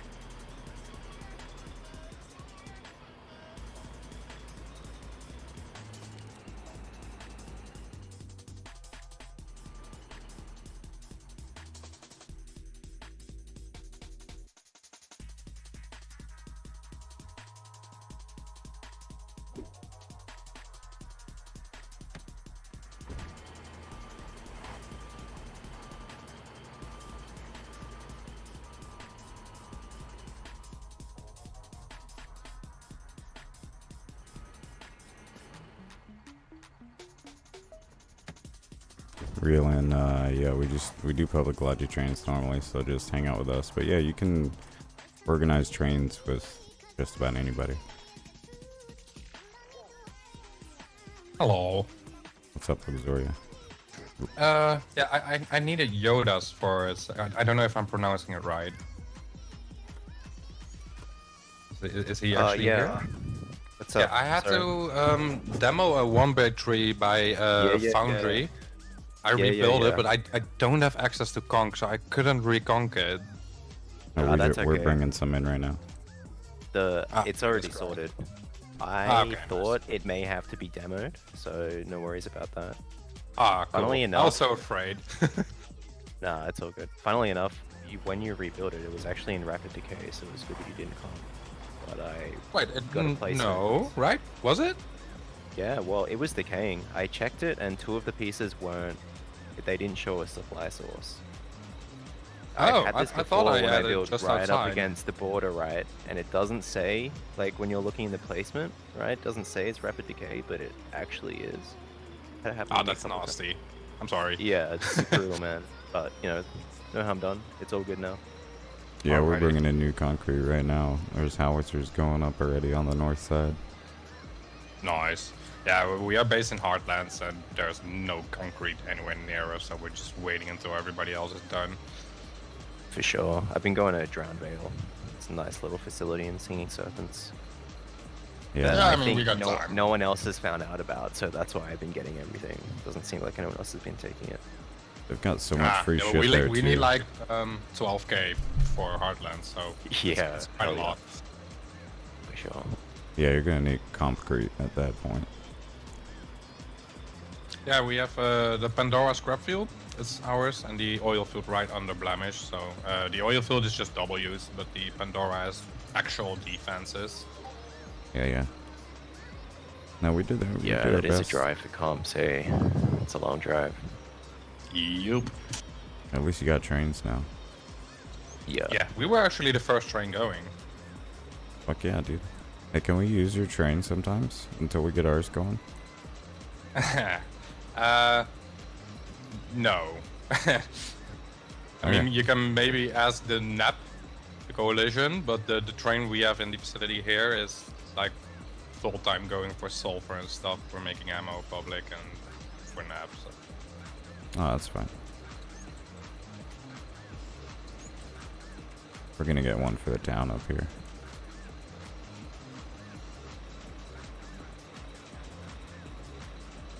I think I'll probably just let the locals use it up here, like Red and people like that. Block it to the public sure. squad. That's what I was thinking. Like, I'm kind of curious how it would go if we have, like, a separate locked squad for the train. And it's like, we just get people in here. You, like, you know, don't have a particularly strenuous vetting process. You just, like, do Logi with them once. You know, they're not a fucking moron or whatever. Yeah, And yeah. whoever's in the squad can just use the train, whatever. But I feel like, I don't know, something might happen eventually, but I kind of want to see. Let's try it out. Yeah. There we go. I pared it down. Now it's names I recognize.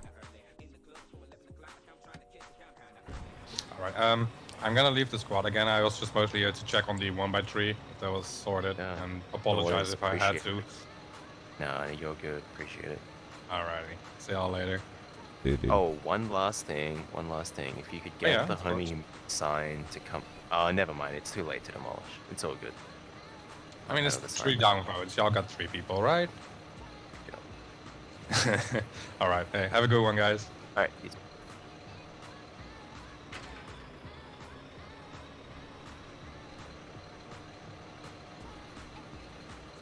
So you're operating in Wildwood, right? Yeah, we're in the foundry doing concrete. We're focusing on concrete for a while, and then we'll get the train going. But what do you call it? Trains don't cost that much, Brazil. Just head over to a large assembly station, and mash E on it. It's actually not that much. Those guys up in Singing Serpents have a mass of pecans too, so I imagine that they'll let us take some. And then Sean can always cook. You can just drive it out. Drive it from Reapers. Yeah.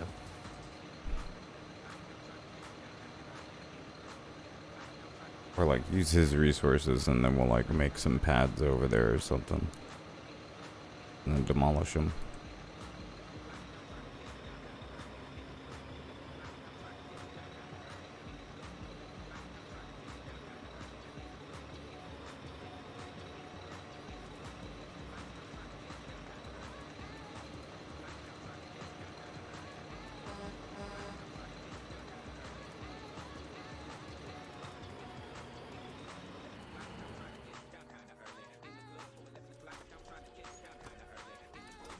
Where exactly should I spawn in Wildwood? You can spawn in Foundry.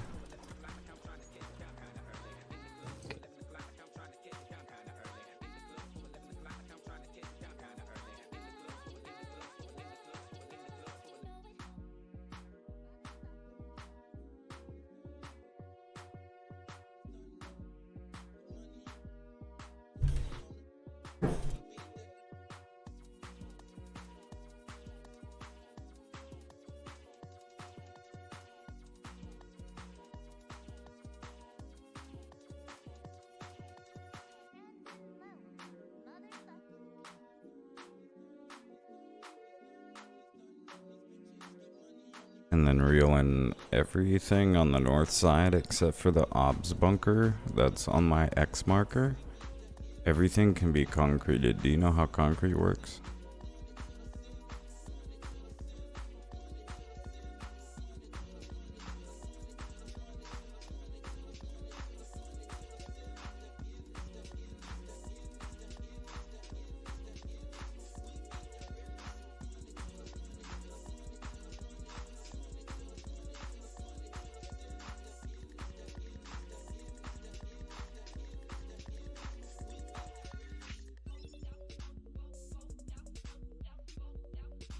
I see it. Yeah, perfect.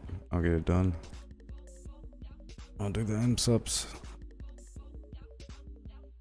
So, reeling, the idea is we're gonna seal in the town with bunkers and set up howitzers everywhere. We got a few different bunkers that are techs for bunkers around the town. And then we're gonna set up cranes for our train. And then we're just gonna lock it to this public squad here. We're not gonna do this is a public train for like people to do public logi and like, you know, use at their refinery or whatever.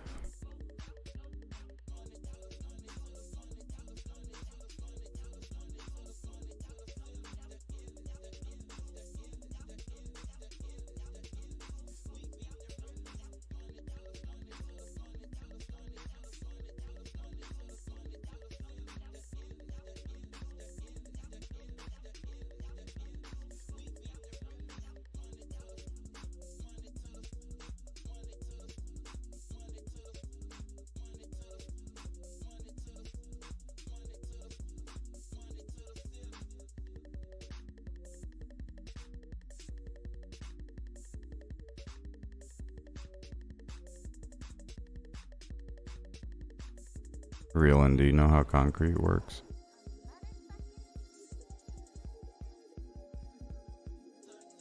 Yeah. Basically, we're bringing in pallets from Singing Serpents up northeast in Ground Vale. And, what do you call it? We're making this whole side up here concrete. If you want, just follow your yellow. Oh, you got it. Found it. So, if you want to help here, you can. But, you don't have to. You're not obligated to, obviously. But there's the heavy truck right here. We can use this heavy truck to help us do it. But you just click with your mouse button like you would be... What do you call that? You got it.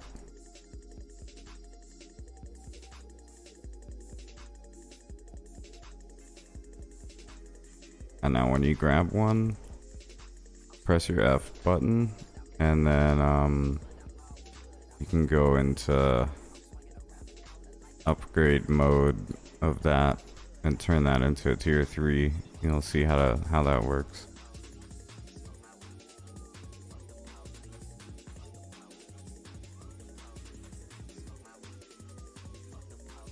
Can actually stand right there and then just mash V and then click.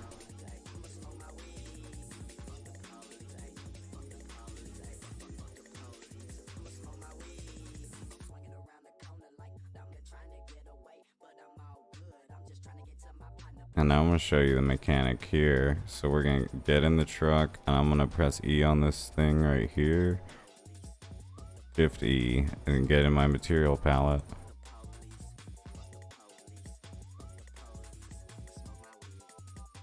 And now I'm gonna back up over here.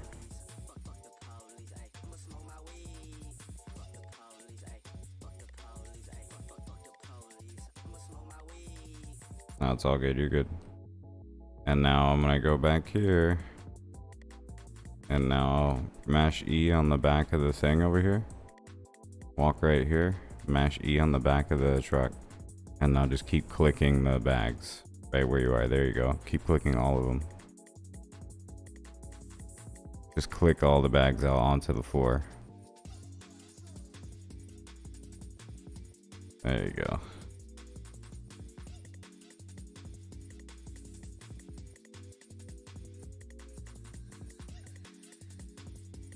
It literally won't let me do it. No, it's on the floor.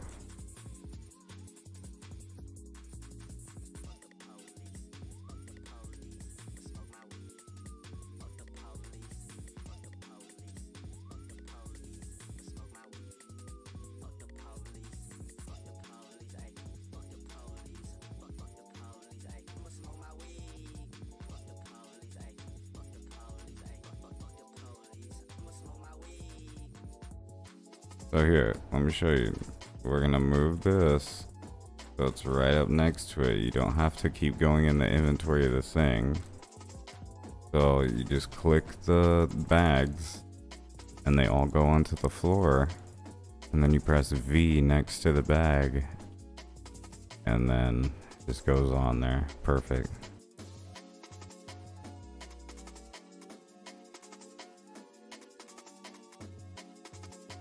There should be one more. So just turn everything except for this over here, guys. We're coming up. Everything except for this bunker right here. Don't turn that into concrete. Everything else, even the trenches, can get turned into concrete. There's a bunch of these blueprints, the howitzers. Focus on the howitzer blueprints first. You can use the heavy truck to help you do it. By you get in the driver's seat, you drive up to the pallet, you press E on the pallet, and shift click to get 3 in there, and then you press E to do it again. This heavy truck has high and low. Make sure you're in low when you're moving around doing stuff like this. There's only a couple of ways to get in over here on this side to do the howitzers. So you might not be able to actually use the truck on the essential pieces over here, but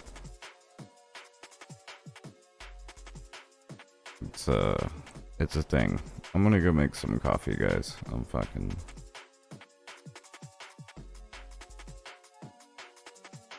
Yeah, no, the obs bunker is concrete, but don't concrete that.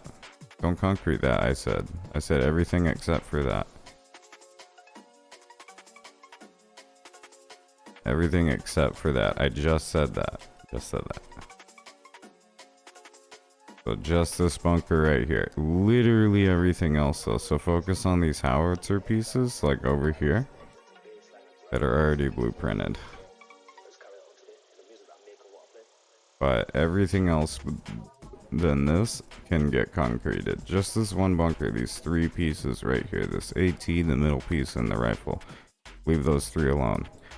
Everything else can get the concrete treatment though. Alright, now I'm gonna go get a coffee for real. I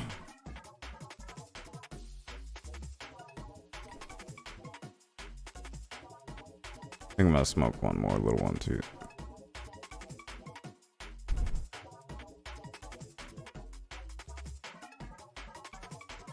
Yeah, let's keep watching the laser pig. The development of aircraft focused largely around the deployment of nuclear bombs, dropped from very long-range bombers, which were expected to operate well outside the range of surface weapons, which at the point were largely big guns that could put objects from the ground into the air, where planes are, and planes don't typically like that.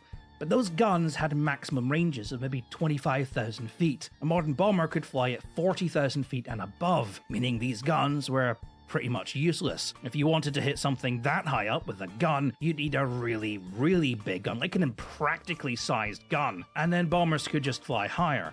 So what was the point? Everything was built around the logic that bombers were king. The bomber would always get through no matter what. This led to such wonderful trains of thought, mostly from certain members of the US Air Force, that other divisions of the US military, mostly the Army, were completely unnecessary, as the Air Force could bomb any threat into total submission. Therefore, the US Army doesn't need that huge budget. Wouldn't it be great if the Air Force had it instead? Think of what we could build. This ideology came to a crashing halt when, in 1960, the Soviets shot down a U-2 spy plane that had been flying at an altitude of 70,000 feet, presumed to be well above the altitude that Soviet fighters could fly at. And technically, it was. The U-2 was not shot down by a fighter. It had been shot down by a surface-to-air system, a missile. And like many things in the US military, this caused an argument. In fairness, the writing had been on the wall for quite some time that something like this would happen. Joint war games with the Brits had found the English Electric Lightning could not only easily intercept U-2 spy planes, but even exceed them in flight ceiling when pushed. It was blatantly obvious that the days of nuclear bombers were numbered, but a close-knit group within the ranks of the Air Force, dubbed the Bomber Mafia, ignored the signs. After the U-2 incident, the Air Force would separate into two separate camps. One side believed that fighter bombers would be the future of the Air Force, and those who believed in the separation of bombers and fighters, and that fighters should remain a dedicated air superiority role. Over the years, those two camps would slowly start to dominate thinking within the Pentagon, and oddly enough, both were equally justified. The U-2 incident had caused major concerns within the minds of the first group. They believed air superiority could never be achieved unless ground-based anti-air systems could also be taken out, without the need of large bombers. But the second group believed that the inclusion of equipment required to facilitate a ground attack role would compromise the fighter's ability to, well, fight. Heavy equipment on a plane could compromise speed and maneuverability, and in the dogfight, if you couldn't maneuver, if you couldn't get your speed up, you were dead. And in fairness, they had a point. This was the 1960s. Ground attack meant heavy rocket pods and bombs and cannons, not really something you want on a fighter plane. Now, the two sides would eventually agree to compromise, and the resulting aircraft would be the F-15, a topic for another video because, you know, we'll get to that. We'll get to that. But while all this was going on, there was a problem about what to do with all these bombers. In the USSR, development had begun to shift away from bombers and more towards long-range ballistic missiles, and the US was looking to do the same. And this kinda had a knock-on effect. Most notably, a large supercarrier called the United States class, designed to carry and launch nuclear-armed bombers, was cancelled. This led to a revolt within the Naval Admiralty and cemented the feud between the Navy and the Air Force, because though the Navy's bomber fleet was axed, the Air Force's was not. The Bomber Mafia were still too strong an influence within the walls of the Pentagon, and they were not going to accept the decommissioning of the nuclear bomber fleet, even though now it was theoretically useless.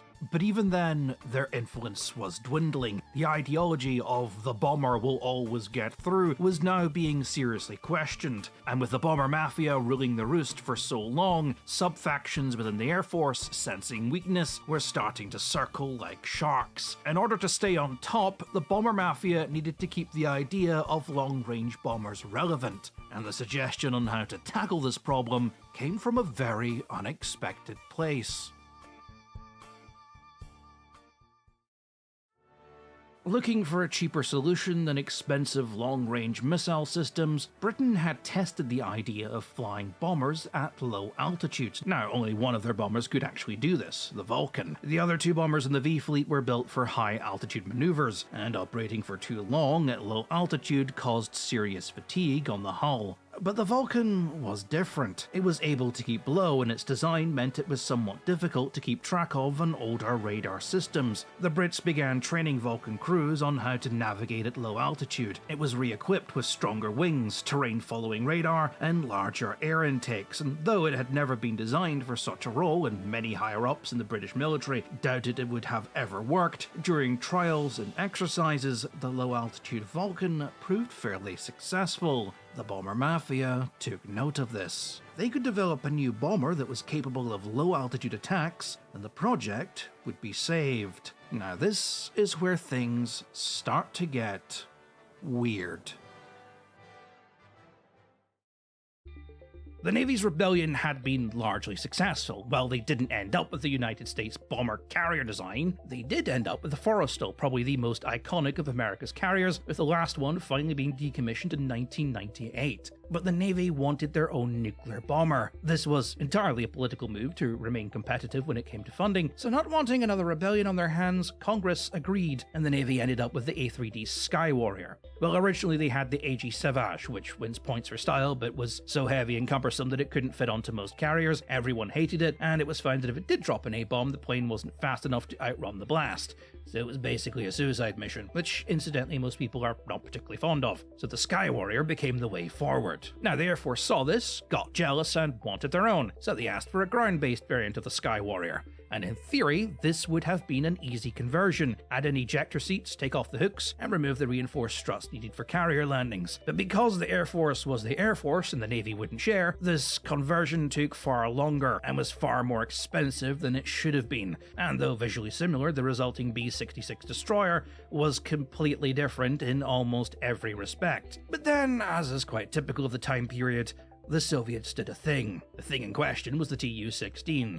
A long-range twin-engine jet bomber. Now, the Navy started to become a little bit concerned by the Tu-16. It believed that these bombers were fast, in fact so fast, by the time the radar of a ship had detected them, their interceptors wouldn't have enough time to, well, intercept them. And it was very possible that if the Soviets launched these nuclear-armed bombers against a carrier fleet, then there was little the fleet could actually do to stop them. They needed a solution. The result for the Navy was the F-16 Missileer. Now again, this was not a fighter. It was not designed to dogfight or attack other fighters. It was built to fight bombers. Thus, it was built to fly high, be slow, but importantly, stick around for a long time in the same area and wait for the bombers to come to them, and then shoot them down with a very novel idea: a long-range radar-guided missile. Now, this pisses a lot of people off, mostly the Air Force, since intercepting bombers is supposed to be their job, and they don't have a shiny new missile plane to do it, so they want their own one. But the Missileer doesn't have a gun,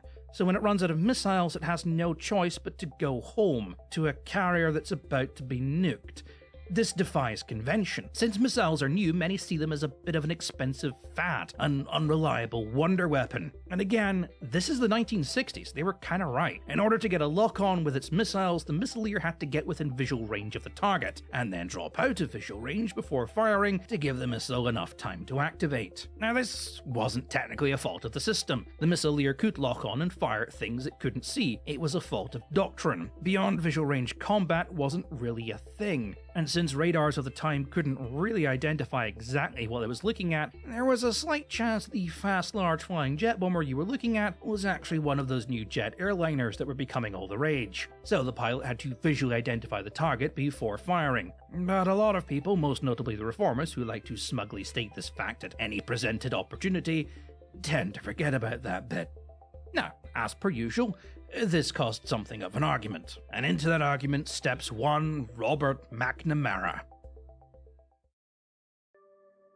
McNamara is a character that deserves a video all on his own, but there are better people working on that, so I'll skip the majority of the politics that surround him. McNamara was a bit of a maverick, in that he did what he wanted, and he liked to piss off the top brass as much as physically possible. Because of this, most of the good he did never received due credit, and instead he went down in history as the stupid person you giggle at in your podcast when you're talking about Vietnam. Needless to say, talking to almost any Air Force veteran about him will encourage wrath. But regardless of what you think of him, McNamara stepped into a position to find three branches of the same military all fighting each other. They all had their own designations for things, their own way of doing things. No one wanted to share, there was almost no standardization, and everyone thought they could easily win any war if the other two branches would kindly stop hogging all the funding and let them build a Death Star. McNamara looked at the Missileer and found the concept to be needlessly outdated and expensive. I mean, it was basically replacing an early warning radar system with a plane that needed fuel and had a pilot who would be sat circling for hours until the next plane came along to replace him. It was a huge cost of manpower and resources. But on top of that, the Air Force's own bomber fleet was not exactly up to modern standards. The B-47 Stratojet, though one of the most drop-dead gorgeous aircraft in the world, fight me on that, had the tendency to blow up in midair, all by itself. And for reasons completely unknown to the Air Force at the time, McNamara decided that this was problematic. What he wanted was a cheaper solution in the form of a joint aircraft, a single plane that could fulfill the needs of both the Air Force and the Navy, one that was interchangeable and would only require slight modification. Now that in itself was never going to be easy, and most people today just aren't aware of how bad the inter-force rivalry was between the three main branches. Individual generals held a lot of influence and power, and their ability to move funds around for personal projects would make today's Russian oligarchs weep for joy. They would even initiate projects just to spite other branches, an example being the A-10, which started life as a spite project because the Air Force didn't want to use a Navy design, and the F-14 because the Navy didn't want to use an Air Force design, and the Comanche stealth attack helicopter because the Army wanted to do everything by itself. Getting all these people together in a room to agree on a single aircraft was somewhat akin to having Margaret Thatcher and Jerry Adams shake hands. The required jet, according to the Air Force and Navy, would need to be capable of going supersonic, be equipped with advanced missile systems, be capable of dropping nukes, operate from carriers, perform surveillance missions, interceptions, regular patrols, strategic bombing, and electronic warfare, as well as be able to maneuver at both high and low altitude. Now this was problematic. To cut the long and very boring science lesson short, the air is thick. The faster you go, the more it pushes back, and thus the more powerful an engine you need to maintain speed, and thus the more fuel you'll consume. So you need big wings that create a lot of downforce, because the more downforce you have, the more lift you have, and the faster, I'm simplifying, but bear with me, you will theoretically turn. Get that mixture wrong and you end up with the Lockheed F-104 Starfighter, the worst plane ever made. Do not worry, I will get to that. We'll all get to that. The problem with building a plane like this is sometimes planes need to go high, and the higher up you are, the thinner the air gets. Up there, having big air-breathing engines is not a good idea. There's just not enough air to feed them. They tend to get very hot and do things like melt or catch fire. And though you can fly faster with much less fuel, those big wings you have are going to cause so much drag that if you attempt to maneuver them the same way at that speed, they're going to snap off. What you want is swept back wings, but that offers low maneuverability at low altitudes and can make the aircraft very unstable at low speeds. This is the big problem that fighter aircraft designers are always faced with. What altitude do you design your planes to operate in, high or low? If you get it wrong, you end up with the Falkland scenario, where the British Air Force and Harriers, designed for low altitude operations, absolutely kicked the ass out of the Argentinian Air Force, who had things like the Mirage 3, high altitude fighters, who got outmaneuvered when they tried to engage the British at low altitude. Now, there are ways around this. Typically, high altitude aircraft have an advantage over low altitude simply because of height and the ability to dive bomb an opponent. But when you have a bomber attempting to fly around radar sites and mountains, having an ability to remain maneuverable at low altitude is not an advantage you can afford to lose. So what the fuck do you do here? Well, many ideas are proposed. The Air Force considered a plane that could be held within a larger plane, and then detach its supersonic shell to go subsonic when needed. This would be a waste of material and would leave parts of an expensive plane all across a foreign power's territory. So the Navy came up with an idea of having a plane that could transform instead, folding its wings back into itself to create a sort of wedge shape that would allow it to remain maneuverable and fast at high altitude. And as very typical, that's when the arguments began. The Navy wanted their own plane that could carry huge fuel loads without the need for external pods. They also didn't want ejector seats because those were an Air Force thing. Instead, they wanted an escape pod, which they actually got. The Air Force wanted the aircraft to be thinner and have tandem seating with two separate radar displays. The Navy wanted side-by-side seating so the pilots could share a radar screen. The Navy wanted it to go Mach 2, the Air Force Mach 2.3. The Air Force demanded it handle 7G, and the Navy wanted this preposterously huge radar put into it. On and on this went. Numerous companies attempting to entertain both sets of designs, and almost all were rejected, outside of Boeing. Boeing had created a design that, in some bizarre miracle, both branches liked. It did everything they both wanted it to do, but then McNamara came in, and he didn't like it. The problem with Boeing's concept... It's a long-ass video. Alright, I'm back.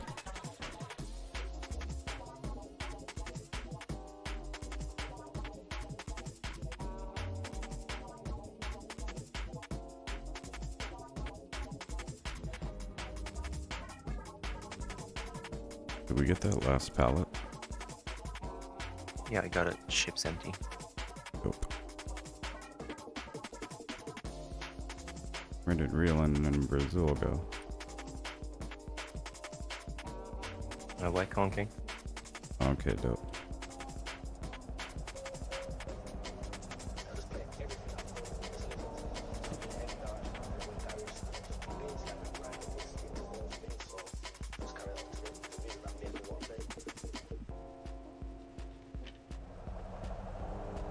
Yeah, it's 5 pallets. Oh, yeah. Yeah.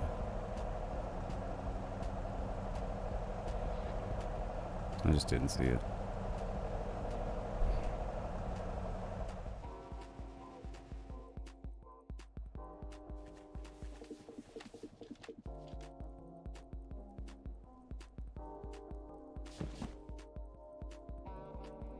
Okay, I'm gonna get out of here. Alright, I'll be fuck away yeah, for a I'll couple see ya. days, so good luck Take with care everything. of everything. Yeah, Alright, see you later. yeah. Yeah, yeah.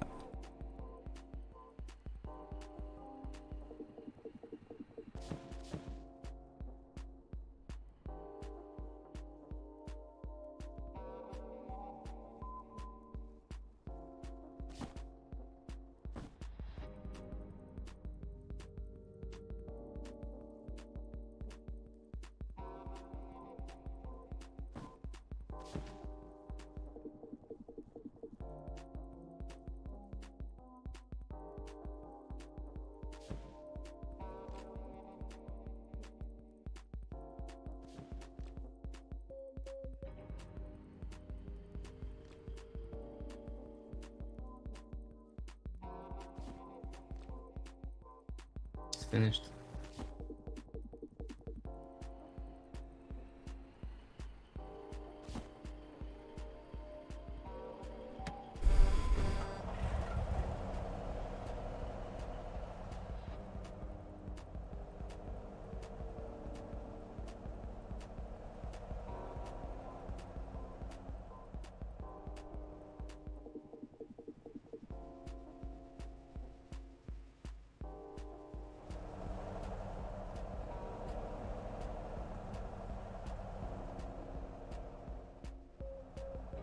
Let's come over here. Go for it.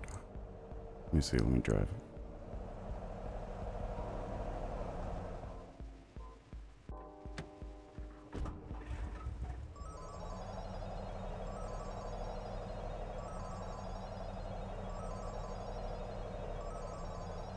Oh, Jesus Christ.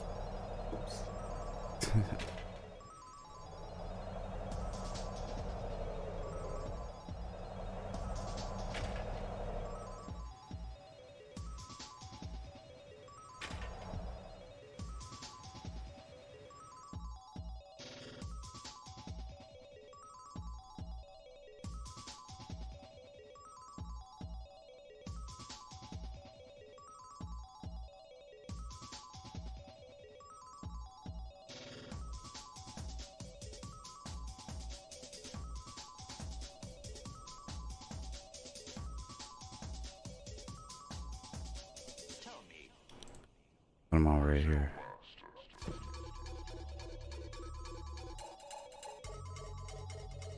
Shift Q on the driver's door, or on any door. Yeah, there you go.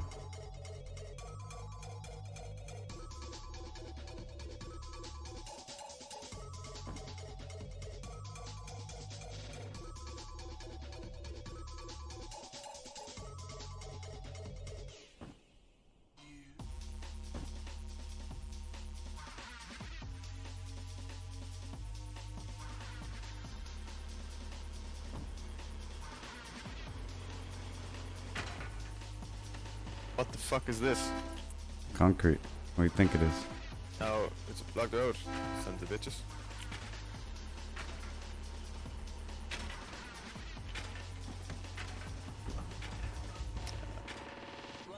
Come the fuck down. What are you on steroids? Back No, up. stay there. Goddamn. Go back a little bit further. I can swing around. I can't go back further. Gracias. Christ, this wall doesn't like me.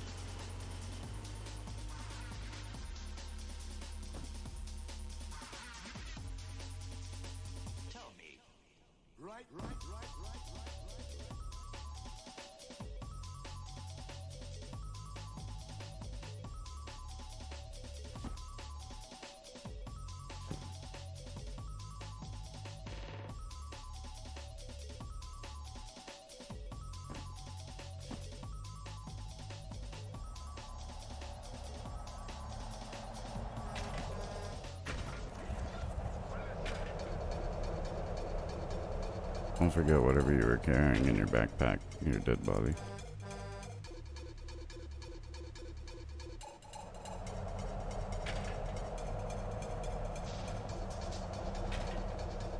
Jesus Christ, dude. You guys. I'm walking into my fucking car.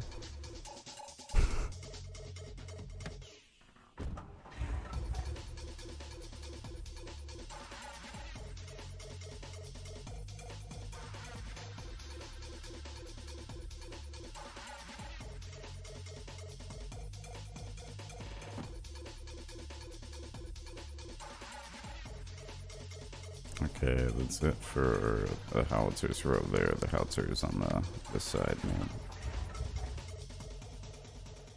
Looks like you saved me again. And your voice. I remember now. You were at the party. He has it locked, and it's blocked.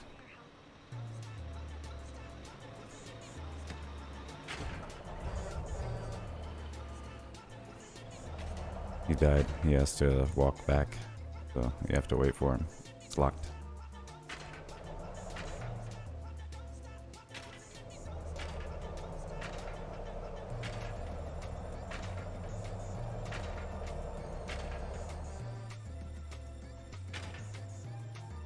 It's locked, we can't move it.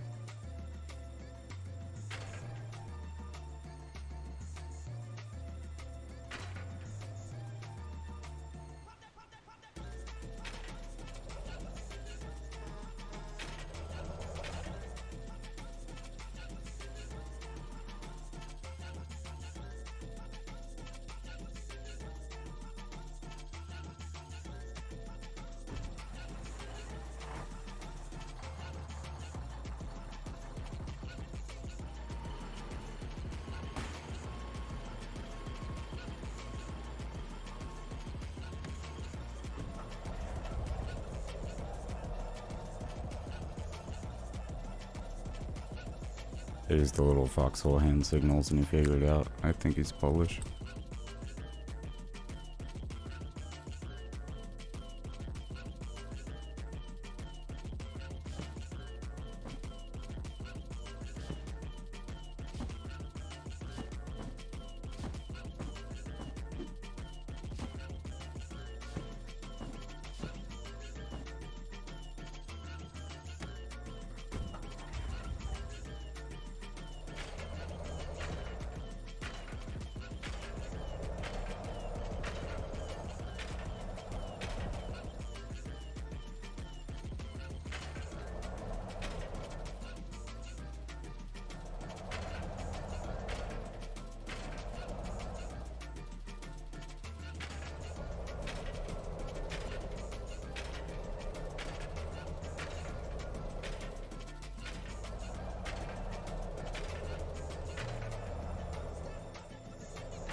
Where's the fucking 5th pallet? What was he talking about?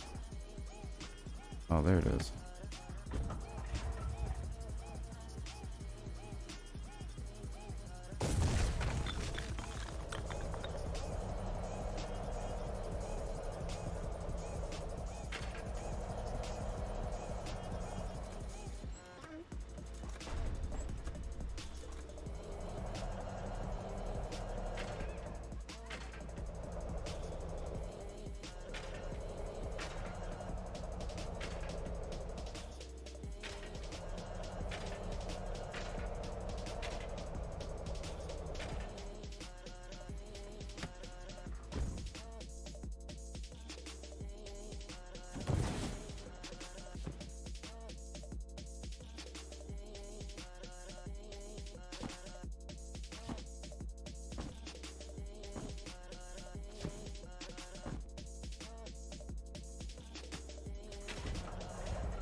Okay, let's see. That is good for this side. We can start making everything except for that Obs bunker that's tier 2. We can start making that concrete. So everything that's wooden, upgrade to concrete.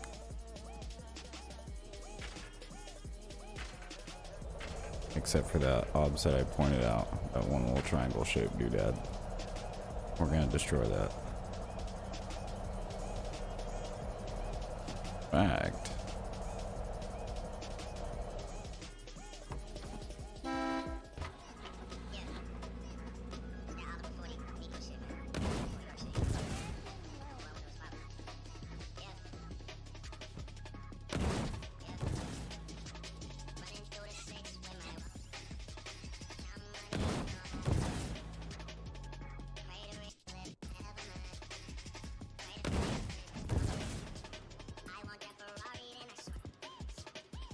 Yeah, we're gonna destroy it and we're gonna re-blueprint it so we can get howitzers across the street.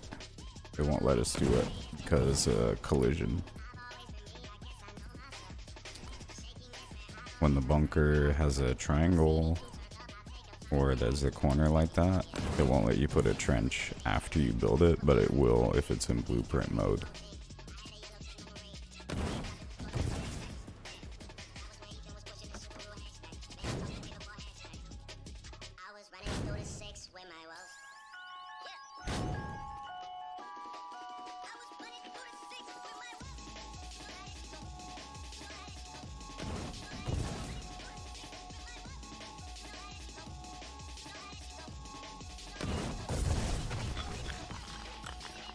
Gonna have to dehusk as well.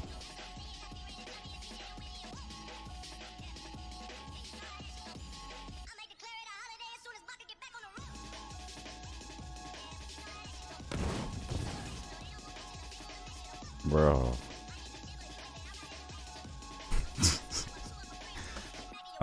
Let me see.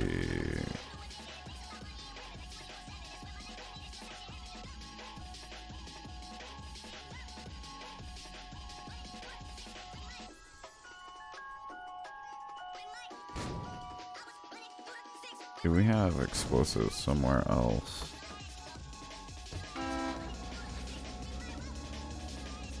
Yeah, where's the normal Jeep? We don't have a normal Jeep anymore, do we?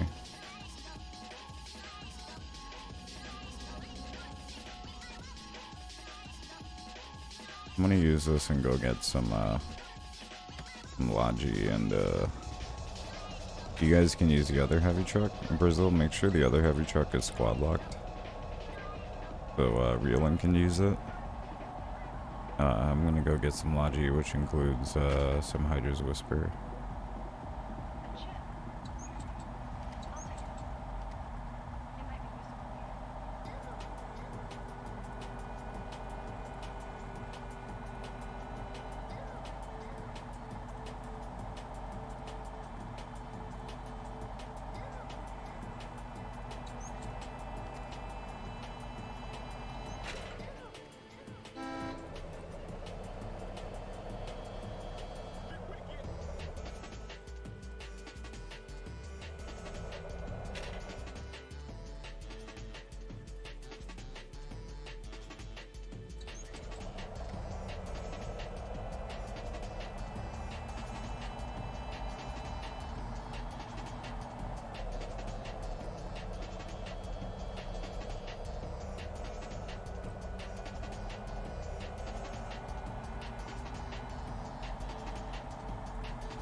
Everything, everything, everything, including trenches. It's concreted.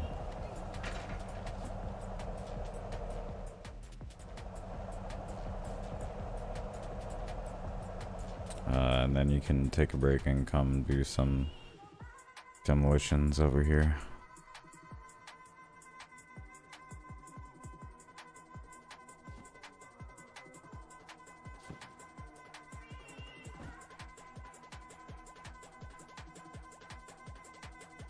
Oh, I can't concrete because I'm weapons restricted. Rip.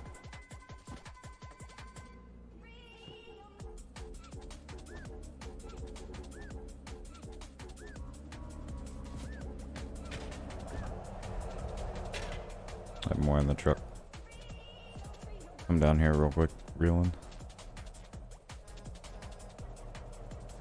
And help me do demo. Grab a pipe from the truck. Put it there.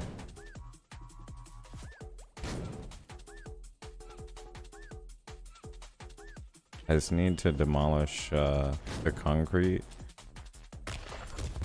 Actually, all of them need to get demoed. Yeah, and then I'll think about it.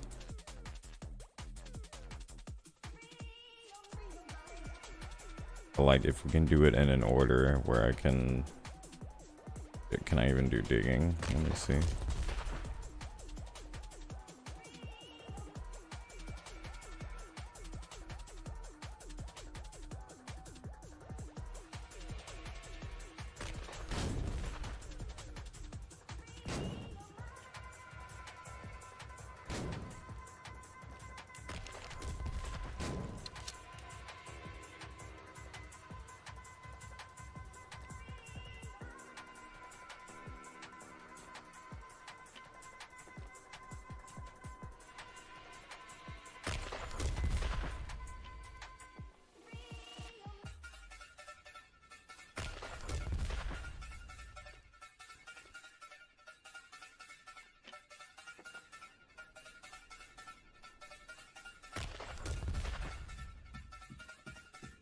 This one's 10%.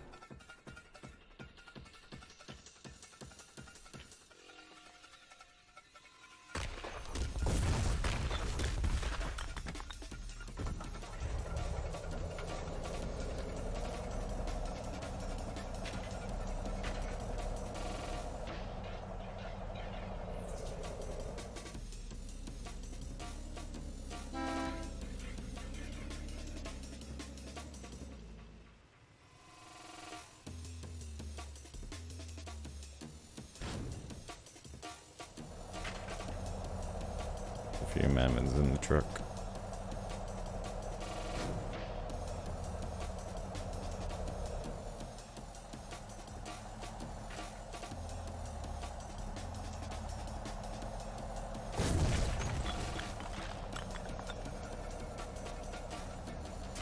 Yeah, so throw your mammons right there. Right there on that marker.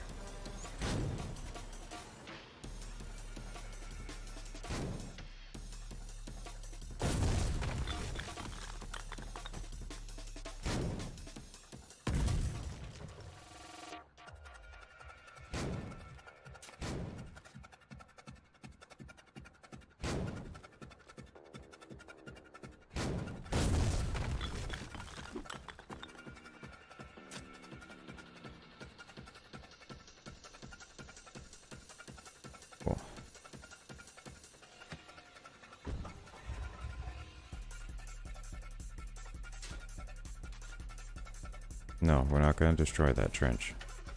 We're not destroying that trench. We're going to have to repair that.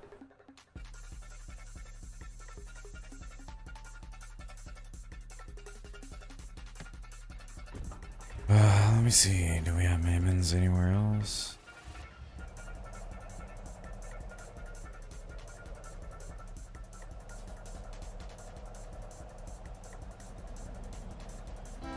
Got a few over here in Yode's bunker.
Okay, I got a few more mammons here.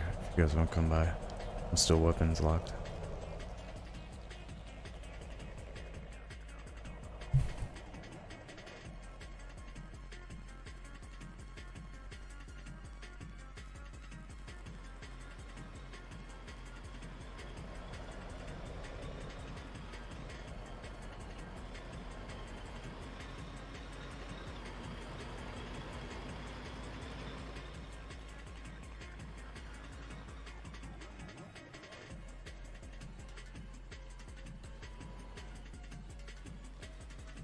Please, I need you guys to come.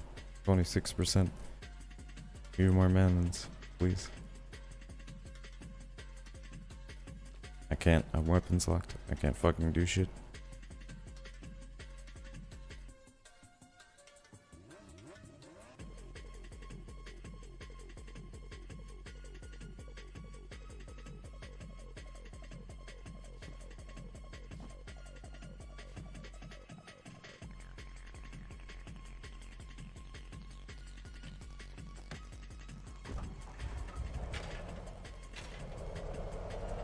Come here real quick.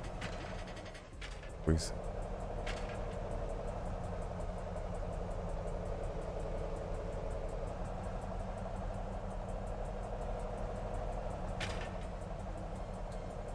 Let me just park there. Never mind, he got it. Don't fucking blow that part up, bro. Don't blow up the fucking blueprints, dude. Just blow up the fucking... Watch out, watch out, watch out, watch out, watch out. Just throw it right there. That's perfect. Perfect. Perfect. Perfect. Thank you. Thank you, guys.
Be right back.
I finally figured out the shovel plan. If you guys want to hunt down shovels, there's one in Raven Bob to the west, bunker to the west. There's 11 in the southwest mob. If you guys want to come help dig, be good. Took forever to figure out, dude. Oh my god.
Just invites everybody. That's their policy. It's just right click invite anyone without a regiment.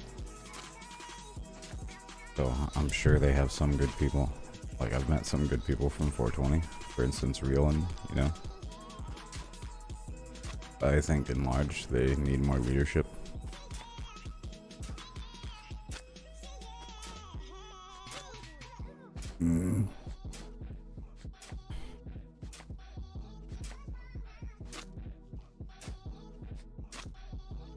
What do you mean, 420 Birbs?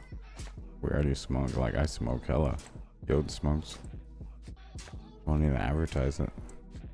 Just be fucking Birbs. Just recruit as Birbs.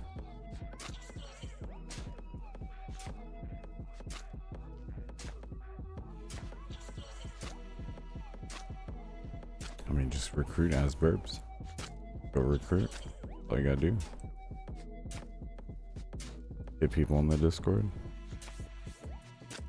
We'll get them invited.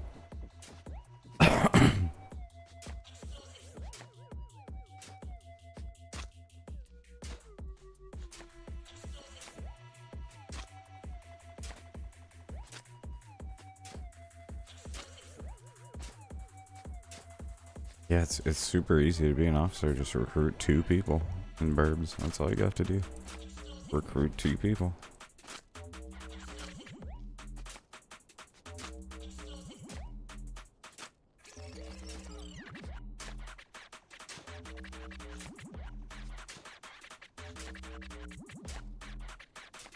It happens, bro. Some people can't vibe.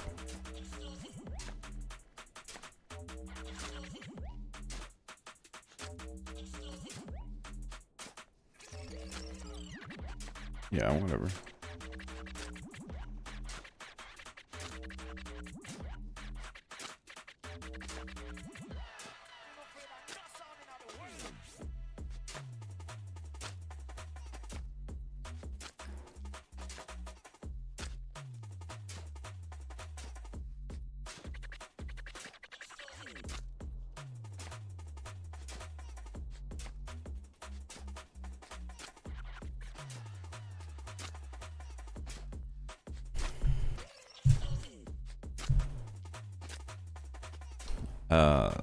Prime is already free.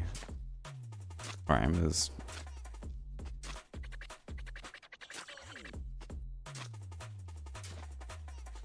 Oh, no, bro. Recruit 2 people. We need recruits more than I need as fucking prime sub.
I don't care.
Might put diesel in your petrol can.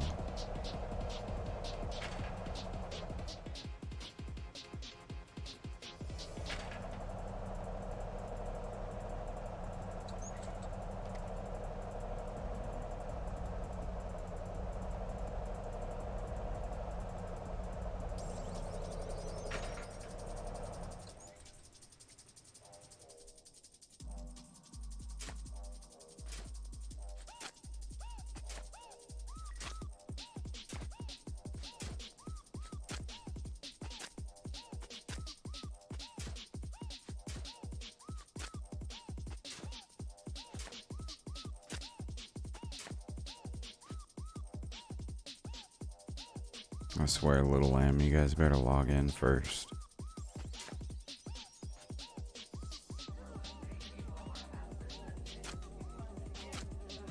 I guess I'll go smoke when it's downtime.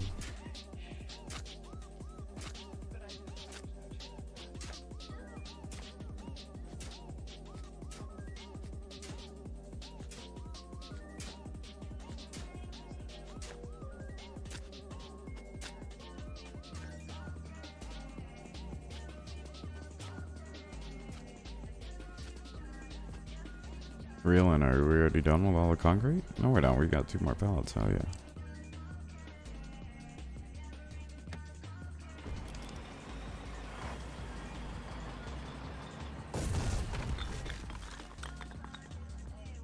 Are you here, Reeling?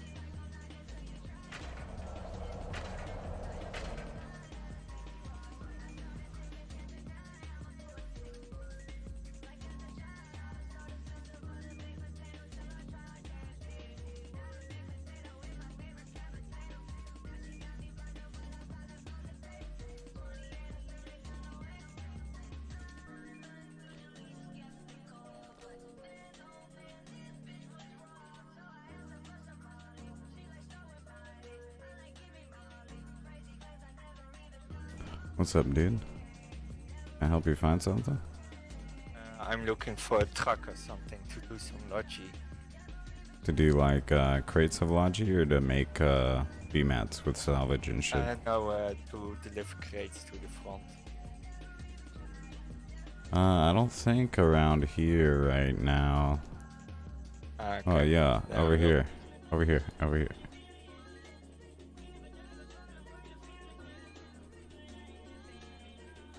You know how wrenches work, right? I got one. You have to crouch right and then use it on the truck. Yeah, you got it, you got it. Steal this one, even though it says don't steal it. Just go ahead and steal it, because this is all decaying.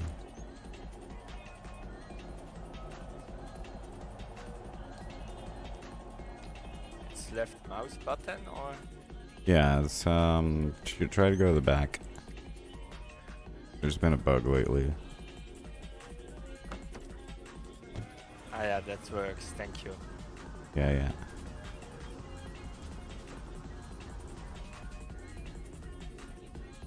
Oh, this has a bunch of stuff in it. I'm gonna take this over to the base.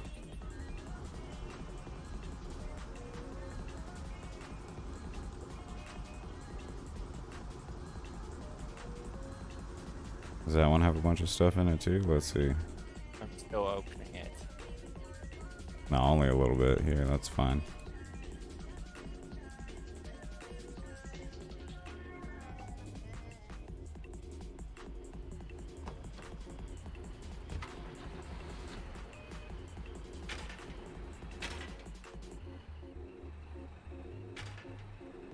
Thank you. Okay, you can come this way.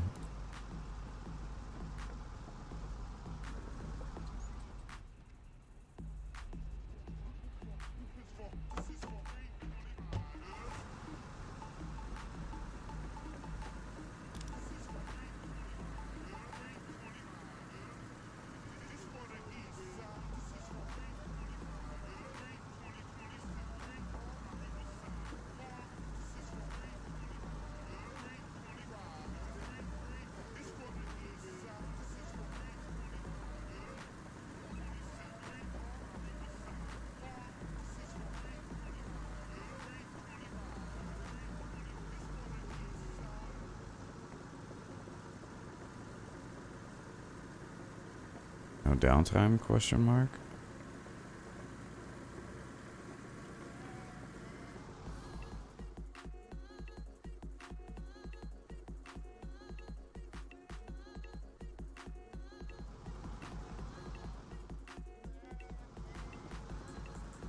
30 seconds. Okay. Yeah, see you guys after downtime.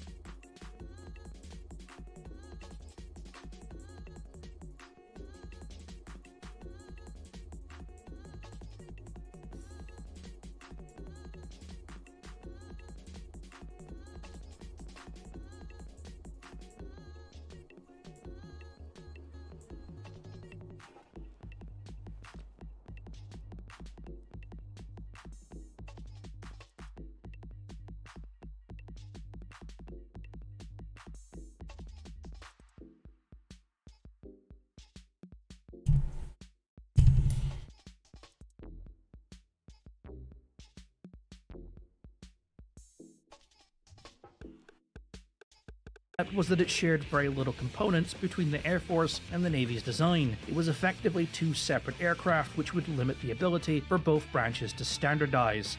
This was not what he wanted, so he told them to try again, and again, and again. And in spite of finally having committee approval, in spite of having both branches ready to shake hands on Boeing's design, McNamara instead chose the design of General Dynamics. This turned out to be a good thing, because in 1964, General Dynamics would achieve perfection.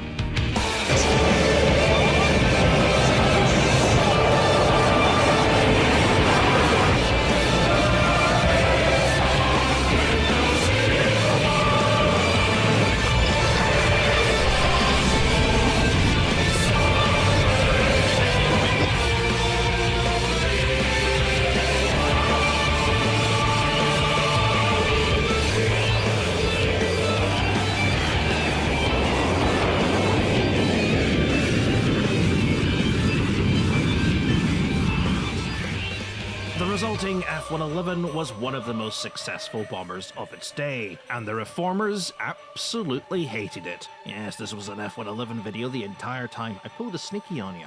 The reformers believed that aircraft didn't need radar or fancy electronics, that precision bombing was just a fantasy, and that missiles were unreliable wonder weapons that could never beat the gun and the clever pilot.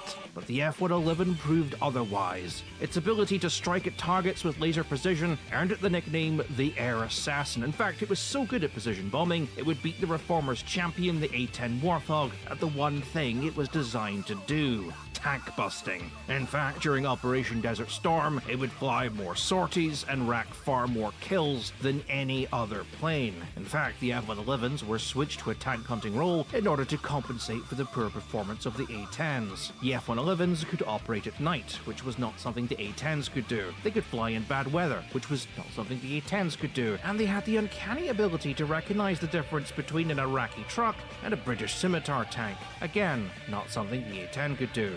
This infuriated the reformers, who tried to label it the pig, fat and slow, something F-111 pilots would wear as a badge of honor, officially adopting the name F-111 Aardvark in 1996. Sorry, F-111 Aardvark.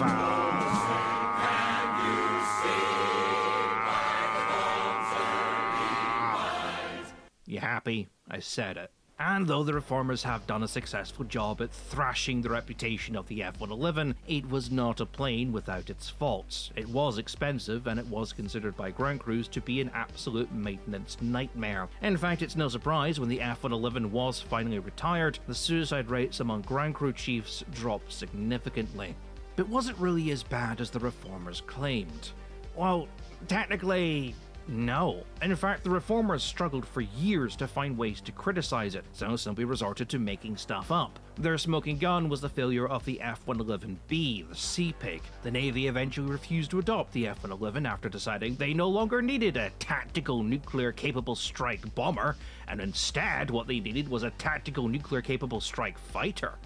Remember those factions that were arguing at the Pentagon over fighter bombers and dedicated fighters? By now they had come to an agreement to build the F-15, but The Navy didn't like this. The Air Force had brought in John Boyd, one of the more famous members of the Reformers Club, to help them design an aircraft based on all the ridiculous specifications that had been proposed. Now, I've never seen those specifications. They do exist in an archive somewhere, along with what I'm told is plans for an F-111 with podded engines, which sounds absolutely hilarious, but I can't get into that archive unless I am a serving member of the US military. Most military archives in the US are either closed, open only to military personnel, or so underfunded, understaffed, and badly organized that trying to find anything in them is like trying to find an exceptionally small piece of hay in an impossibly large-sized pile of needles. This is why I laugh when people tell me, "Oh, I've been to an archive, actually," because they think it's like a library and everything's organized. They're not expecting to be led into something akin to the backrooms and pointed to a large pile of cardboard boxes all stacked on top of each other, some of which are inevitably damp and contain more dead flies and should be legally allowed. So, if any 4-star generals are watching this and feel generous enough to grant me an advisory position that gives me a service rank and a DoD card so I can visit these archives, that would be greatly appreciated. It also means I can technically apply for US citizenship for when I'm old and retired, because apparently you can buy a house in Alaska that's 200 miles from any known civilization,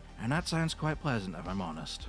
Anyway, what was I saying? Oh yeah, so Boyd is dragged into the F-15 program. I'll talk about that in detail on a different day, but needless to say the plane Boyd and the rest of the reformers proposed, dubbed Project Redbird, had no missile payload and very little fuel. This was accepted at the time as the Air Force had been made development head of the project, and thus the F-15 was dictated as Air Force needs first, modified to naval needs later. This caused the Navy to walk out on the program, and now hating the Air Force even more, decided they needed their own high-speed jet interceptor capable of ground attack with a variable geometry wing. The F-111 simply wasn't designed to be a fighter. It had never been part of the original specifications, so the Navy canned it and would go on to build the F-14. The reformers saw this as their smoking gun. The Navy had dumped the expensive can't dogfight flying pig and gone for the more sleek dogfighter jet with a gun. Of course, and yes, I am fully aware the F-14 has a lot of fans who are very dedicated and can write out extravagantly long paragraphs faster than I can breathe, so I'm just digging my own grave at this point. The F-14 wasn't all sunshine and roses. Fans of the F-14 tend to gloss over the early periods in which it was essentially just an expensive hangar queen. It was maintenance heavy, notoriously unreliable, and had a worse turning circle than the F-4 Phantom, an aircraft with a famously bad turning circle. But the thing is, the F-14 didn't need to be super maneuverable.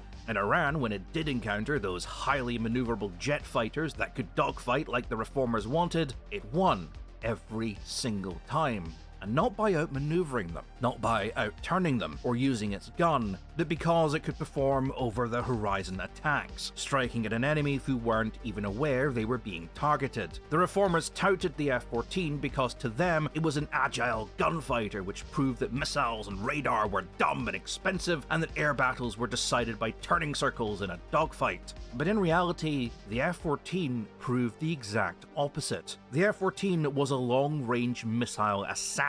Even in red flag operations with international AFK partners, smoking, NATO guys. pilots Give me, like, would confess 3 minutes, fearing a 2 or fight 3 with the minutes. F-14 because it meant being hit by something you didn't know was there at a range you couldn't fire back at. And so it is with the F-111. Everything the reformers hated about it was because it didn't need to be what they thought it should be. It didn't need to be maneuverable. It didn't need to have the pilots visually identify the target by looking at the ground. It didn't need to carry a shitload of bombs to destroy a single target. It didn't need a long loiter time or a titanium bathtub to protect the crew against people with guns shooting up at it. It could fly fast, it could fly low, and it could strike a target with pinpoint precision, wiping out anything from buildings, tanks, factories, and fortified positions with a single bomb, and then hightailing it out of there before the enemy could return fire. It was everything the modern bomber needed to be, and it proved that precision bombing wasn't a fantasy, it was the future. But the march of time goes on. With improving technology, it was becoming somewhat obvious that even the idea of low-flying bombers would soon be obsolete. Look-down, shoot-down radar was fast becoming a thing, a radar system which, when mounted onto a high point or an aircraft, could effectively screen out ground clutter, and anything traveling close to the ground, under the radar, so to speak, that got caught in this radar sight, would effectively be lit up like a Christmas tree. The system had been around since the late 60s, and now with its widespread adoption, including by the Soviets, the idea of flying low to avoid radar was quickly becoming a thing of the past. The F-111 was still a vastly superior bomber compared to its contemporaries, but the lessons learned from its use had been learned. Cheaper aircraft could now deliver the same bombs with the same precision. The one thing the F-111 had been good at, flying low and fast, was no longer a trait exclusive to it. Although it would continue as a bomb truck, the Aardvark was solely regulated to high-speed reconnaissance and electronic warfare. But even then, the maintenance cost of the aircraft was so vast, the fleet was allegedly sucking up around 25% of the Air Force's total maintenance budget. It would be retired from US service in 1993, with the last of the F-111 still flying for the Australian Air Force until 2010. But the bomber wasn't dead. The problem had just become even more complicated. If you could have a plane that can sit high up, directing radar beams at the ground, and can spot aircraft flying low, and a regular radar keeping track of anything flying high, how do you get a bomber through without being detected? I mean, yes, you can take advantage of terrain and fly through mountain passes and riverbeds, where even look-down radar has its limitations, but you can't always rely on the enemy having a neat little line of mountain passes leading directly to the target you want to bomb. Or if they do, being naive enough to not suspect you probably use it to bomb them, and either be patrolling it aggressively or have some sort of early warning system in place. Effectively, you need another solution. And I know you've been ever so patient as this video drives 20 miles away from the point and then kicks you out the car and tells you to walk back, but that is where our humble little F-117 finally comes in. Remember that? Remember what I was talking about before I started rambling? God, I am a terrible YouTuber. So, the question was, why is stealth? Well, stealth is the solution to the next problem. If you can't avoid radar, make something radar can't see. I'm back. Simple. Easy peasy lemon squeezy, right? Well, no, it's lemon lemon. Okay. Crane. There it is. Let's put it over here.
I put my kit. What the fuck? Oh, it's in the other CV. Never mind.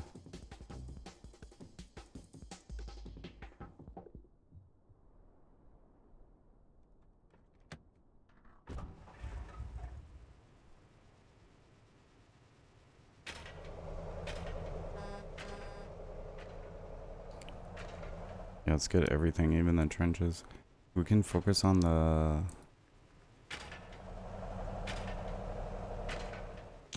on the outside too, if you want to. You can move the here, actually come over here. Let me give you the lock on this this last one.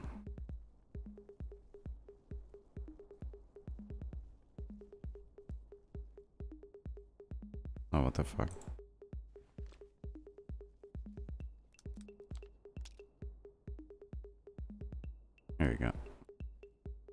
we can focus on the front side. Like actual garrisons. And I'll work on the obs bunker over here. Do that.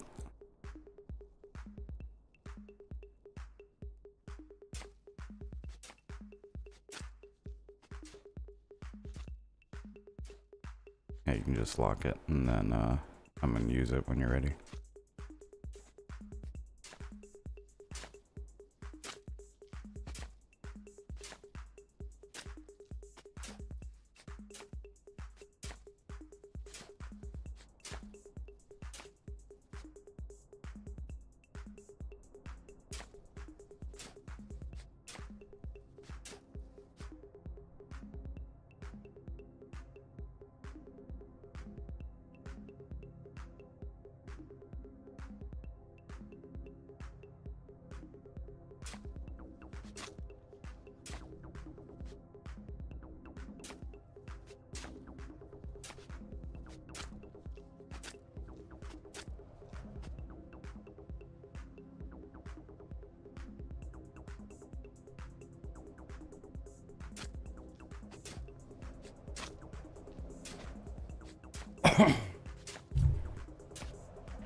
You want to QRF with me? You want to go QRF border base with me? You want to put your stuff away and QRF? Okay. Yeah, put your stuff in the CV here or something.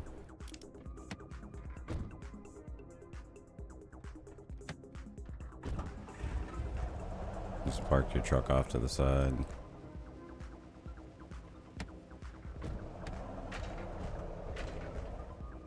There we go. Alright, let's go to Fallen Crown and Clan's Head Valley, because that's where the border base, oh wait, that's not where we're gonna go. We're gonna go to Serenity's Blight, and no wait, that's not where we're gonna go. I guess that's, we have to spawn in Kirk now and run north. Yeah, so put all your stuff away. And we're gonna spawn in Viper Pit and go in Kirknell and run north.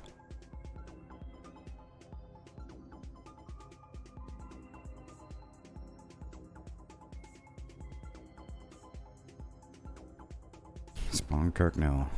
Spawn in Kirknell and run north. Spawn in Kirknell and run north. Kirknell is in Viper Pit. Spawn in Viper Pit in Kirknell and run north to the border base. Go north to the border base in Kirknell.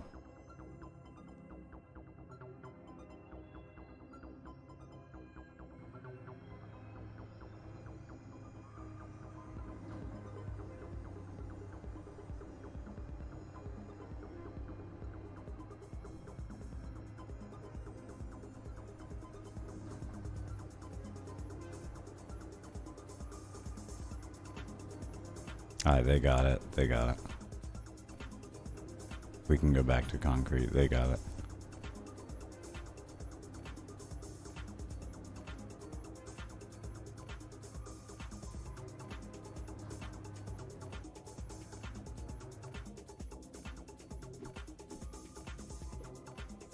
Yeah. You copy? They got it. We can go back to concrete.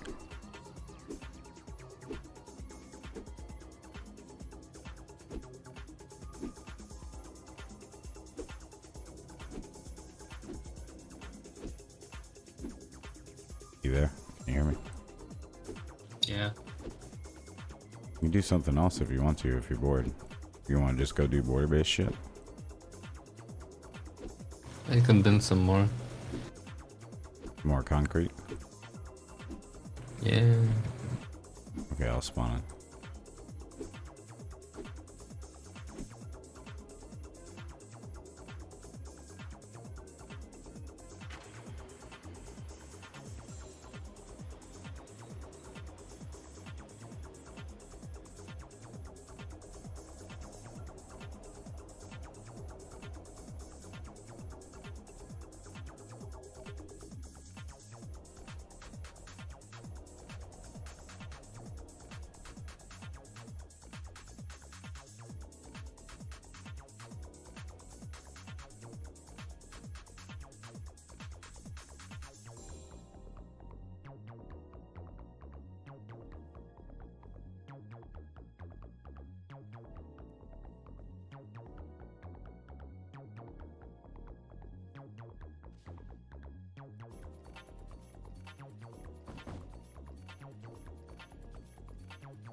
Get these 2 pits done as well. They're gonna be only 20.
And they burn concrete buildings or no?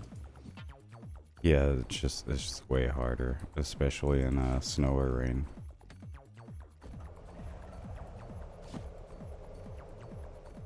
Like way harder. Pretty much you gotta use vehicles or like 3 or 4 people.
What's up, dude?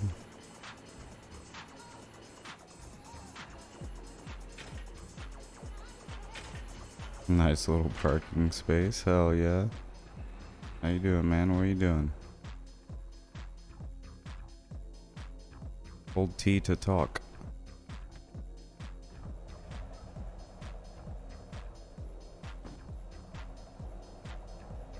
This is a concrete base. Can you hear me?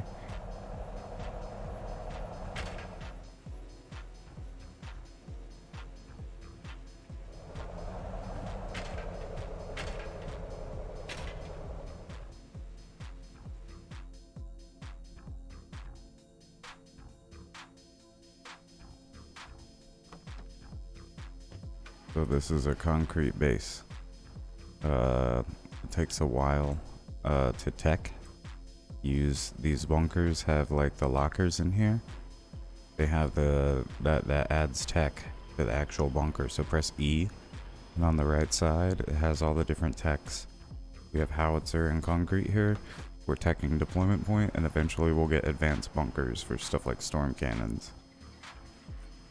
And yeah, so we're making it concrete because this is a refinery town. We make basic materials, explosive materials, gravel, all that shit here. So I saw you had gravel in your truck. If you're gonna go make a facility, I recommend working with other people because you'll get way more done. If you want to just learn about facilities, the homie Sean KIA has a public facility that he runs in, let me see where that is. That's in just north of Scuttletown, and what do you call that, Reavers Pass. I'll put a marker down. So the Squad X in Scuttletown, we're making concrete. We're making concrete for defense. Basically, it's the strongest defense possible. The strongest health in the game is a concrete bunker. So we're basically defending our refinery town from attack with the best possible defenses. You can press enter and then tab to go to local chat if you would like.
God made me funky.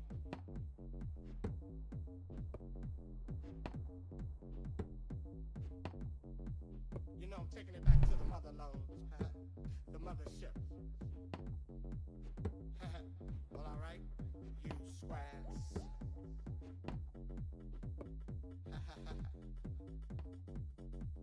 You know it's time to get up for the downstroke. Ain't no joke.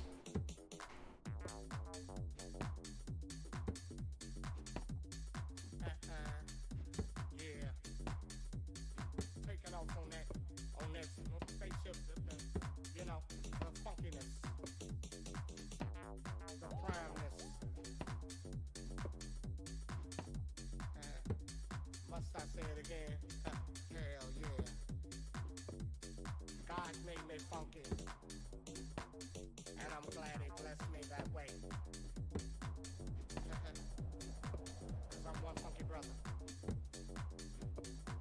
And when I'm talking about the funk, I'm not talking about a smell, you know what I'm saying? I'm talking about a groove. A groove that most brothers can't achieve. You know what I'm saying? You got to be funky. Oh yeah, you know? Swinging a beat like this makes me want to go back, you know? Back in the 70s, you know? Something like my man James Brown would say. Hey, hey, hey, hey. Yeah, you know, God made me funky. Cause you gotta get ready. Don't let that bus flash you by. You know what I'm saying? Soul brothers, soul sisters. Putting your fists in the air, saying yeah.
I wonder if you can smash a developer uniform with a crate since it doesn't count as a team kill.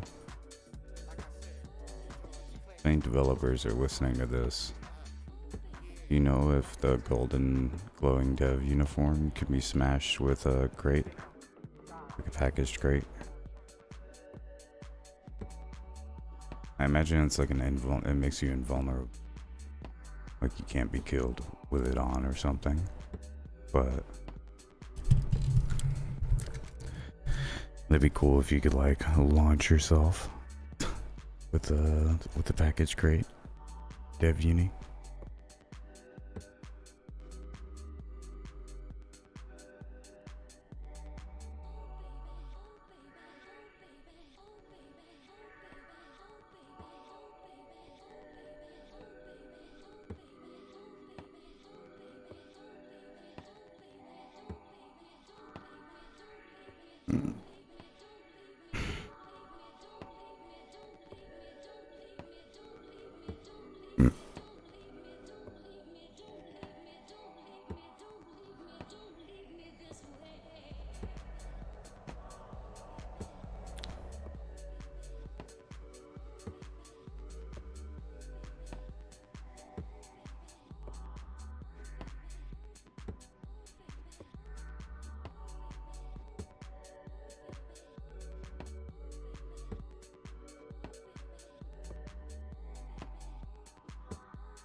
We are out of concrete at the foundry.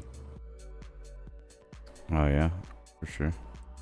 What do you call it? You can come over here by me and help me tap this obs out if you want. Where? Just follow your yellow marker on your compass.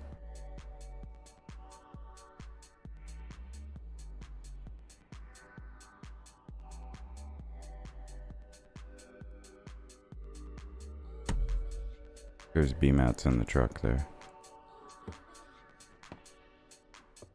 It's locked. Oh, 1 second. Squad lock expired. There we go.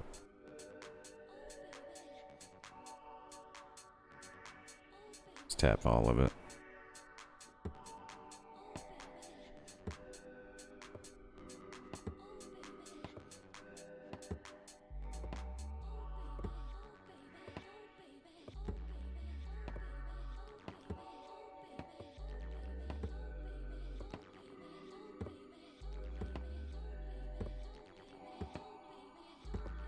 I think after all this, probably end up going to bed. Okay.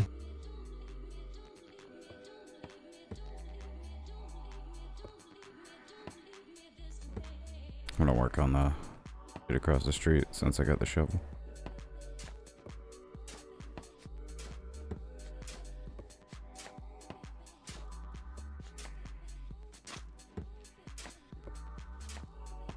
Took forever to figure out how to connect this across the street. It took like 20-25 minutes. It was annoying.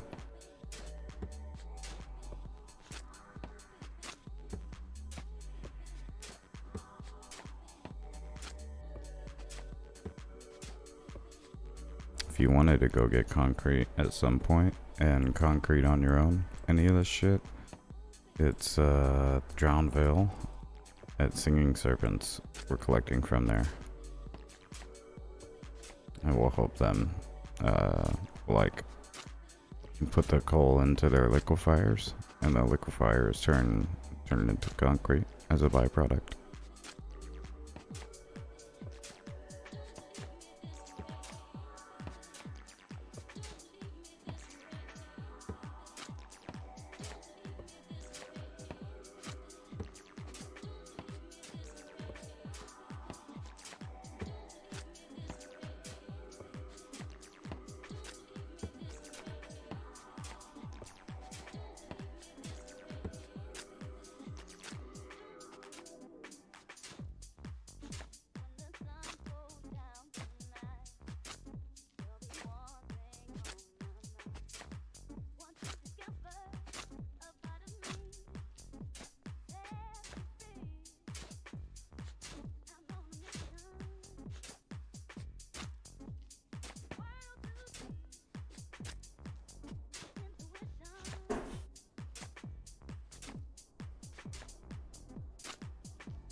Yeah, maybe I'll go to the front to the border base fight for a little bit, and then I'll go to bed.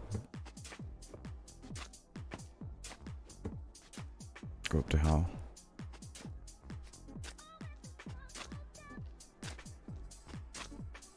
Which border base? Hal County. Probably the west one. Is the west one still there? Let me see. Yeah, the west one's still there, but nobody's fighting there.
Lost Mousetrap and Westgate today. Fought to the bitter end. Y'all, I missed that. Yeah, fucking, we own Mousetrap, yeah, so, yeah, Mousetrap is a good win. And that's completely green, Westgate. No, we lost Westgate. Yeah, but we reset everything in Westgate except for Gallows.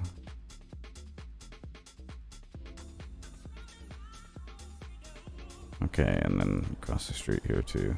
And then we gotta do this AT. Hang on one second.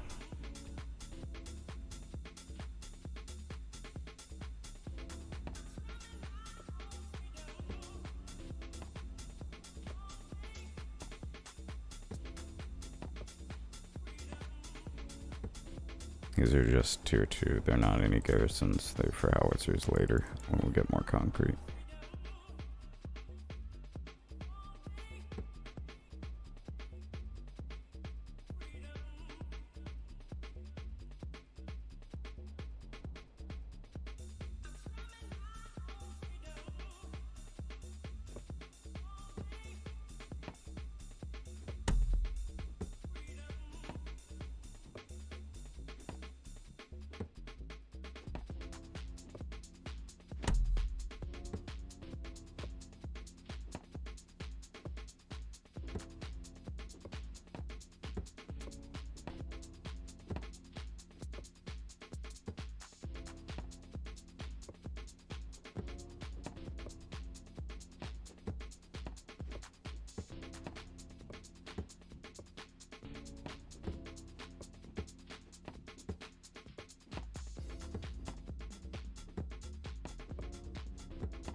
Yeah, welcome everybody. It's we're doing the boring thing, but we're still doing it, man.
Okay, that's it for now.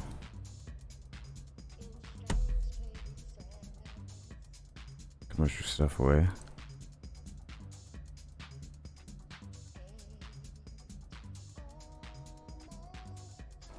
I guess I'm gonna go to the bridge fight and lock more.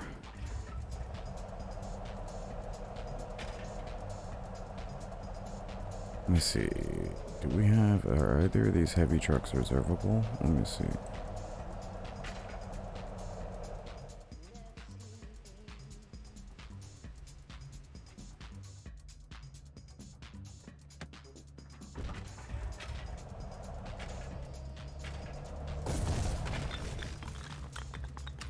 I'm sorry, man.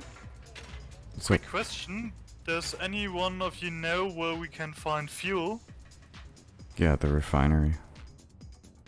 Refinery? Yeah, so the hammer icon on your map here in town, on the west side of town. Other side of town? Yeah, west side of town, at the refinery. Alright. Okay, thank you. Rayon, what are you doing? He's fueling you, bro. Oh, really? There's a little bit here. We had a little bit. Oh, damn. Thanks, guys. No, but go to the refinery and you can get more. Okay. Alright. Thank you, guys. Yeah, just remember, it takes all the fuel out when you modify it. So if you're turning it into a flame tank or an ISG tank, make sure you take the fuel out by switching fuel before you modify it. Ah, okay, I see. Yeah, Understand. Thank you. Okay. Let's see. Okay. This one is reservable. And this one is not. Let's, we got a little bit of,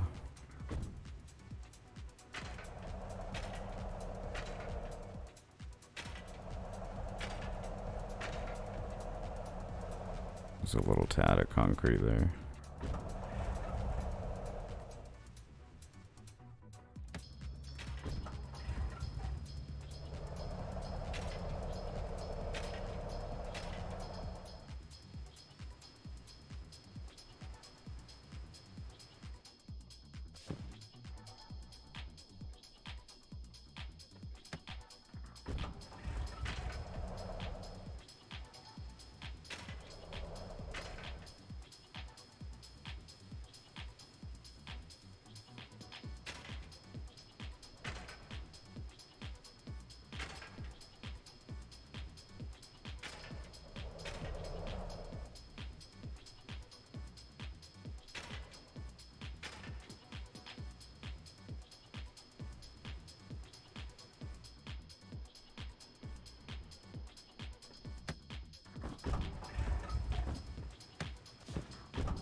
Okay, this one is the not reservable one. Let's keep this one at the base, and then I'll take this one down to the seaport and put it into our stockpile.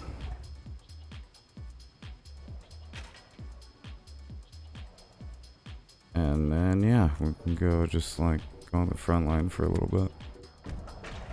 That one can stay here. Let me see which front.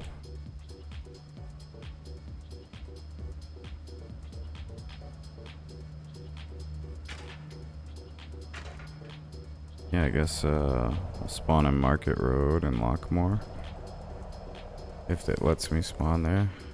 And I'll spawn in, what do you call it? I'm just gonna put this in Seaport and then go spawn my guy.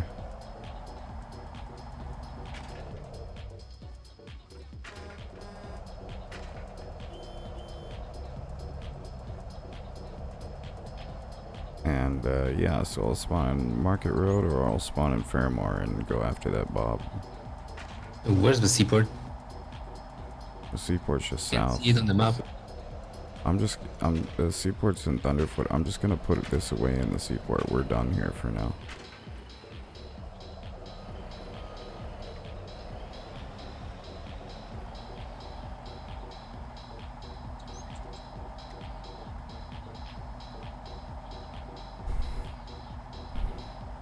What the absolute fuck?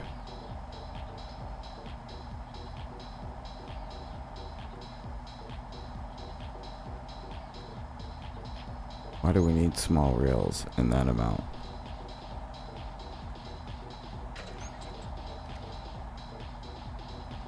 You can spawn at Market Road. I just checked. You cannot, or you can? You can. Nice.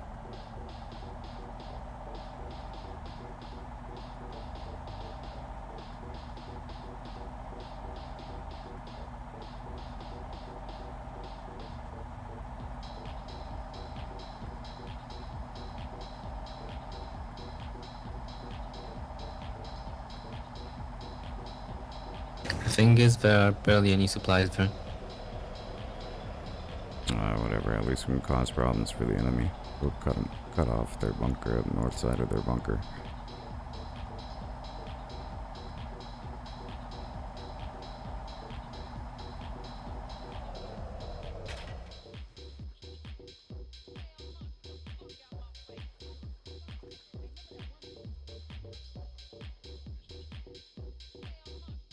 I'm spawning.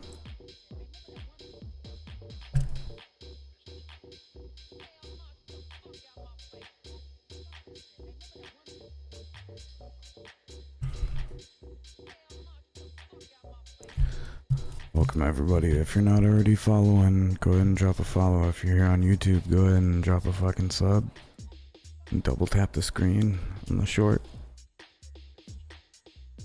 If you're on a phone.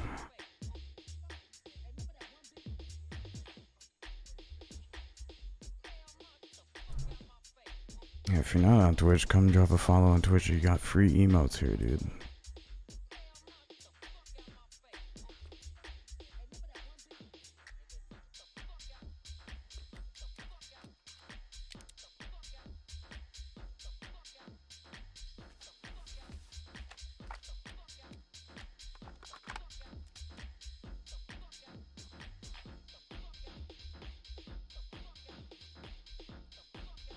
Do we actually have a little bop here?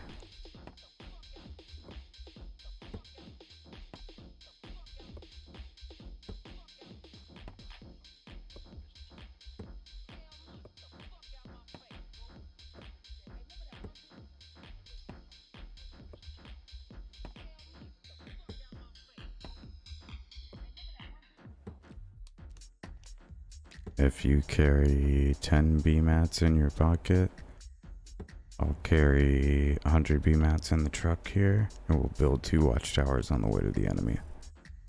Okay. 10 beamers, right? Yeah, 10 B-mats in your pocket.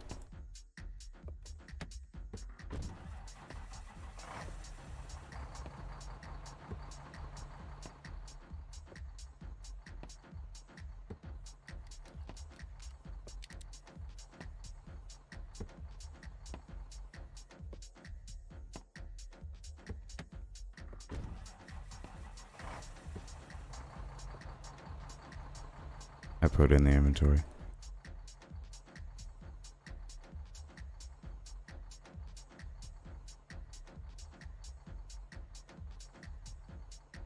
Pop on when you're ready.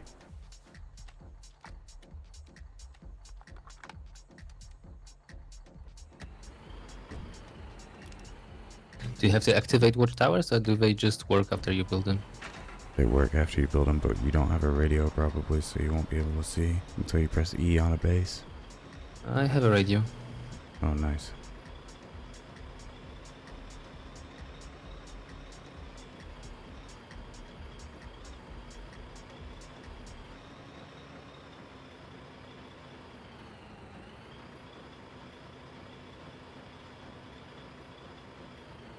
Build over here.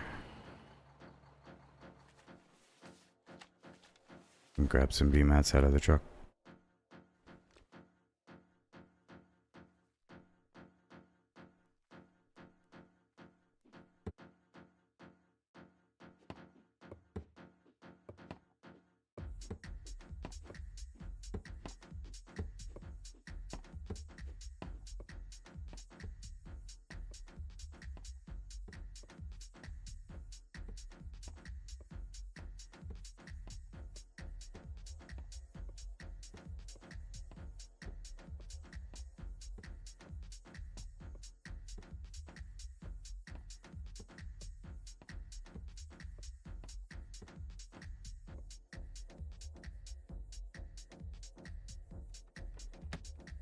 Shift Q. Go to that door and hit Shift Q. You can go to any door and hit Shift Q and you can get into any seat.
Okay, drop some.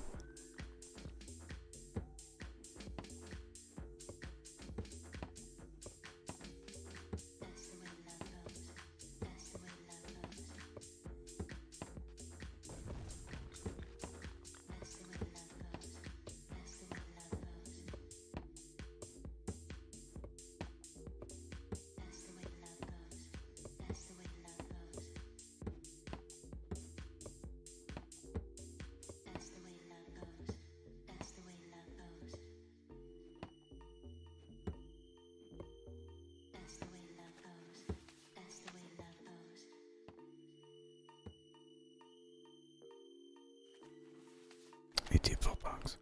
We're talking squad chat. AT pillbox.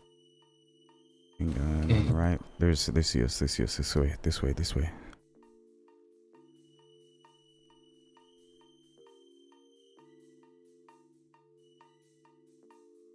Oh yeah, over here.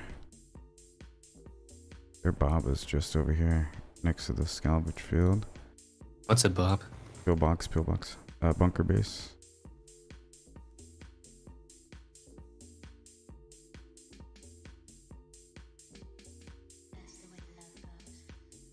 We have another bunker base here, the active pillbox.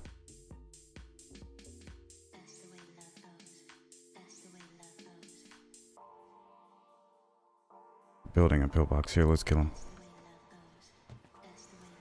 I'm stuck on the rocks.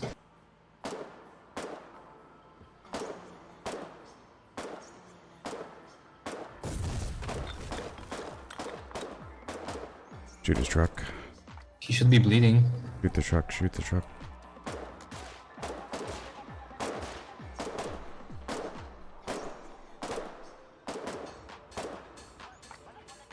Coming. There's another guy Went coming into around the the bunker. side.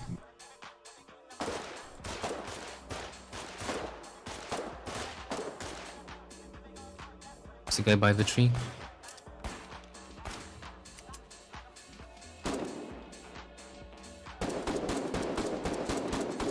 I had no ammo.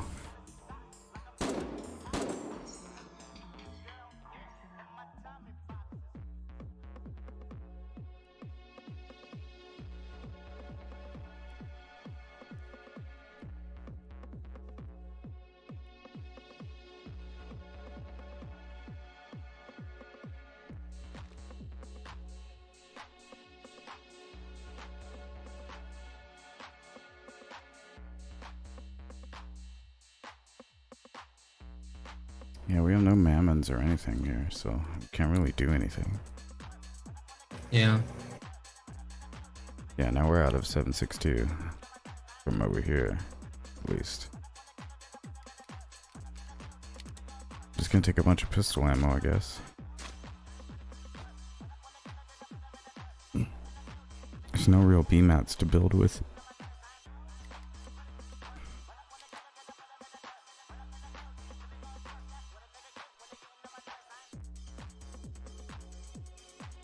I'm just gonna go around the rocks.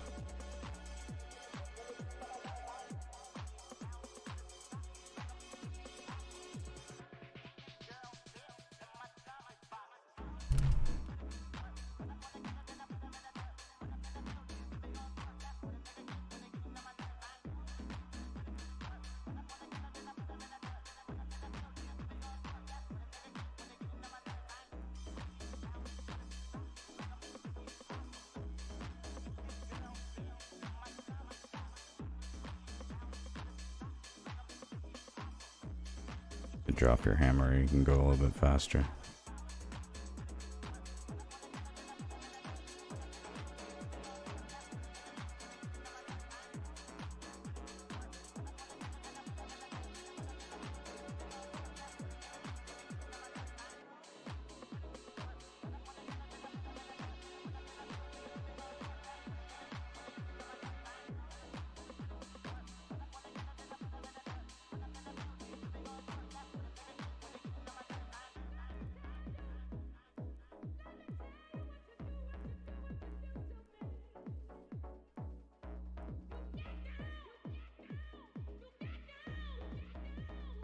Oh, they're building a bob here, no AI.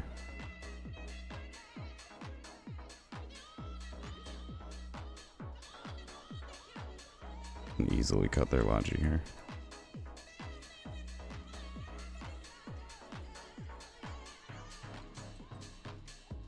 Someone's in here. Let's kill him.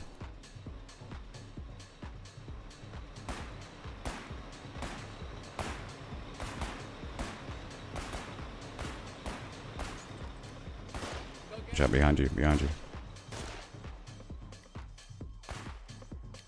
Gonna get in the thing. Go around.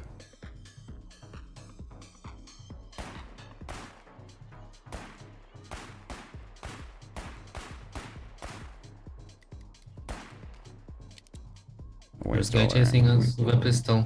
Guy behind us with a pistol.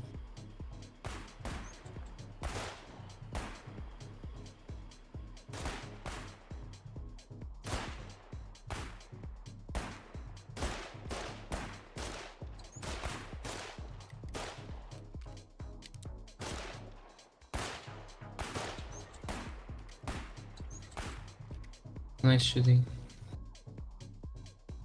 Probably gonna spawn right here. Let's get their ammo. I bled out.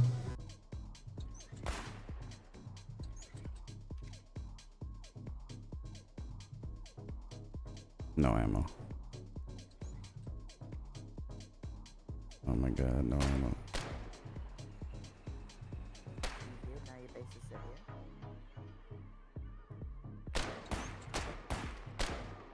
Oh, no ammo. Oh my god, I had no ammo.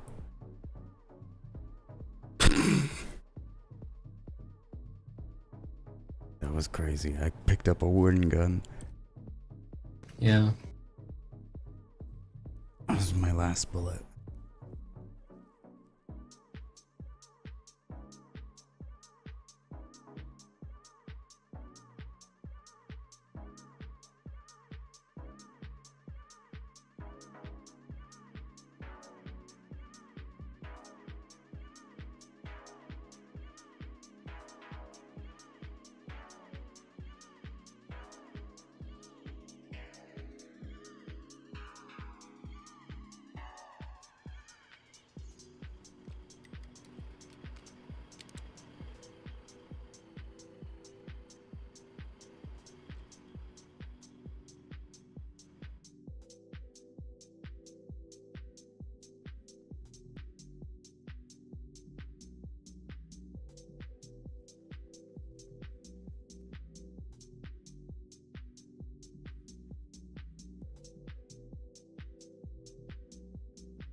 You respawning?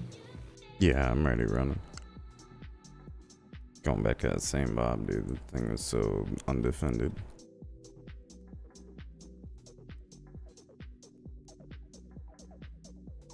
I'll wait for you at the big trench mess.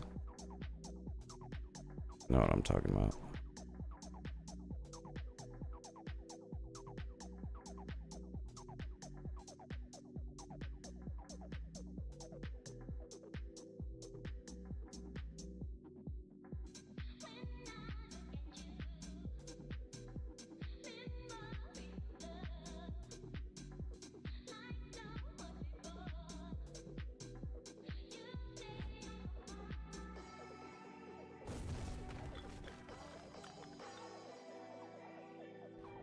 I'm at the trenches. Yeah.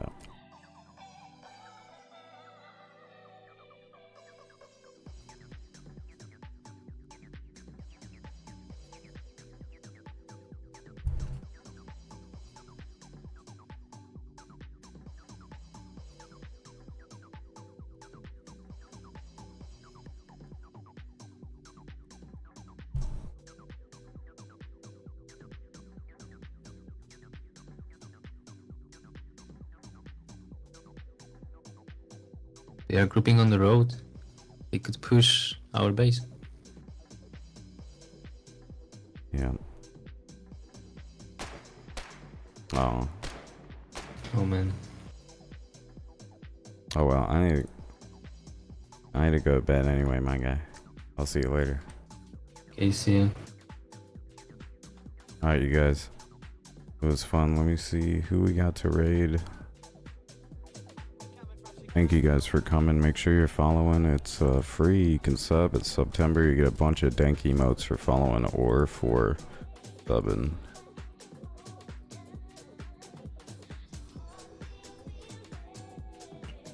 Sorry, honey, it's a work thing. Mine's also a work thing. I just need someone to cover my shift.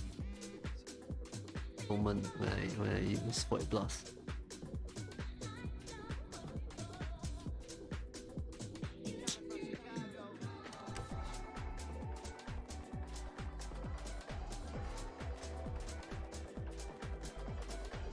Ну, не видел, что здесь сожжения происходили.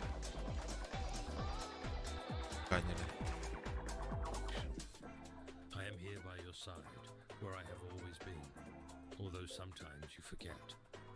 Give me your hand and now rise up. I want us to walk for a while through the paths of your thoughts and tell me. Oh, these guys are orcs. Why do you no longer wish to live? Why do you want to discard your destiny? Psalms 94:18. Disabled don't get hold of Mammon! Rush him! They're rebuilding. Guys, we gotta climb up. All right, sandworms out of the. Alright, let's raid Zagabatter. He's a warden this time, but he's a chill dude.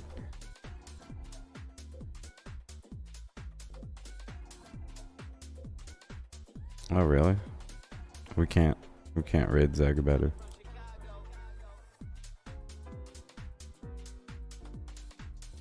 Who's this person? This person's Russian. French. Russian. Who else is going on?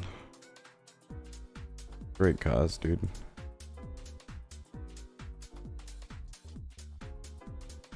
Doing Warcraft.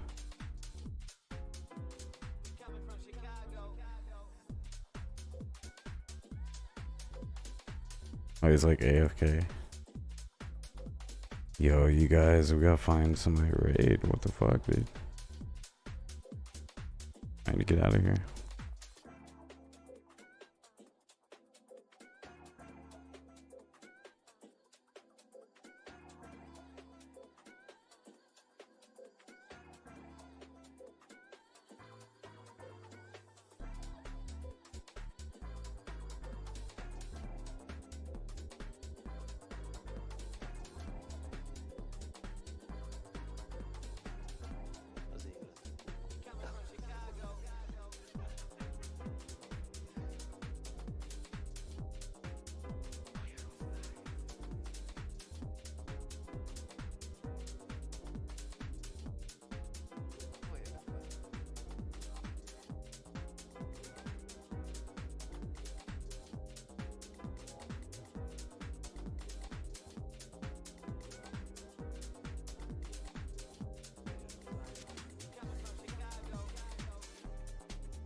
Cronus is making ribs.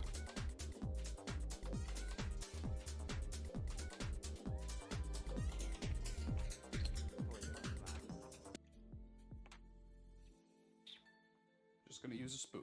Not get my cocktail out.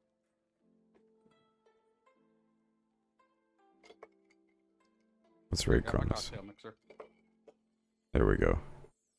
Alright, you guys, peace.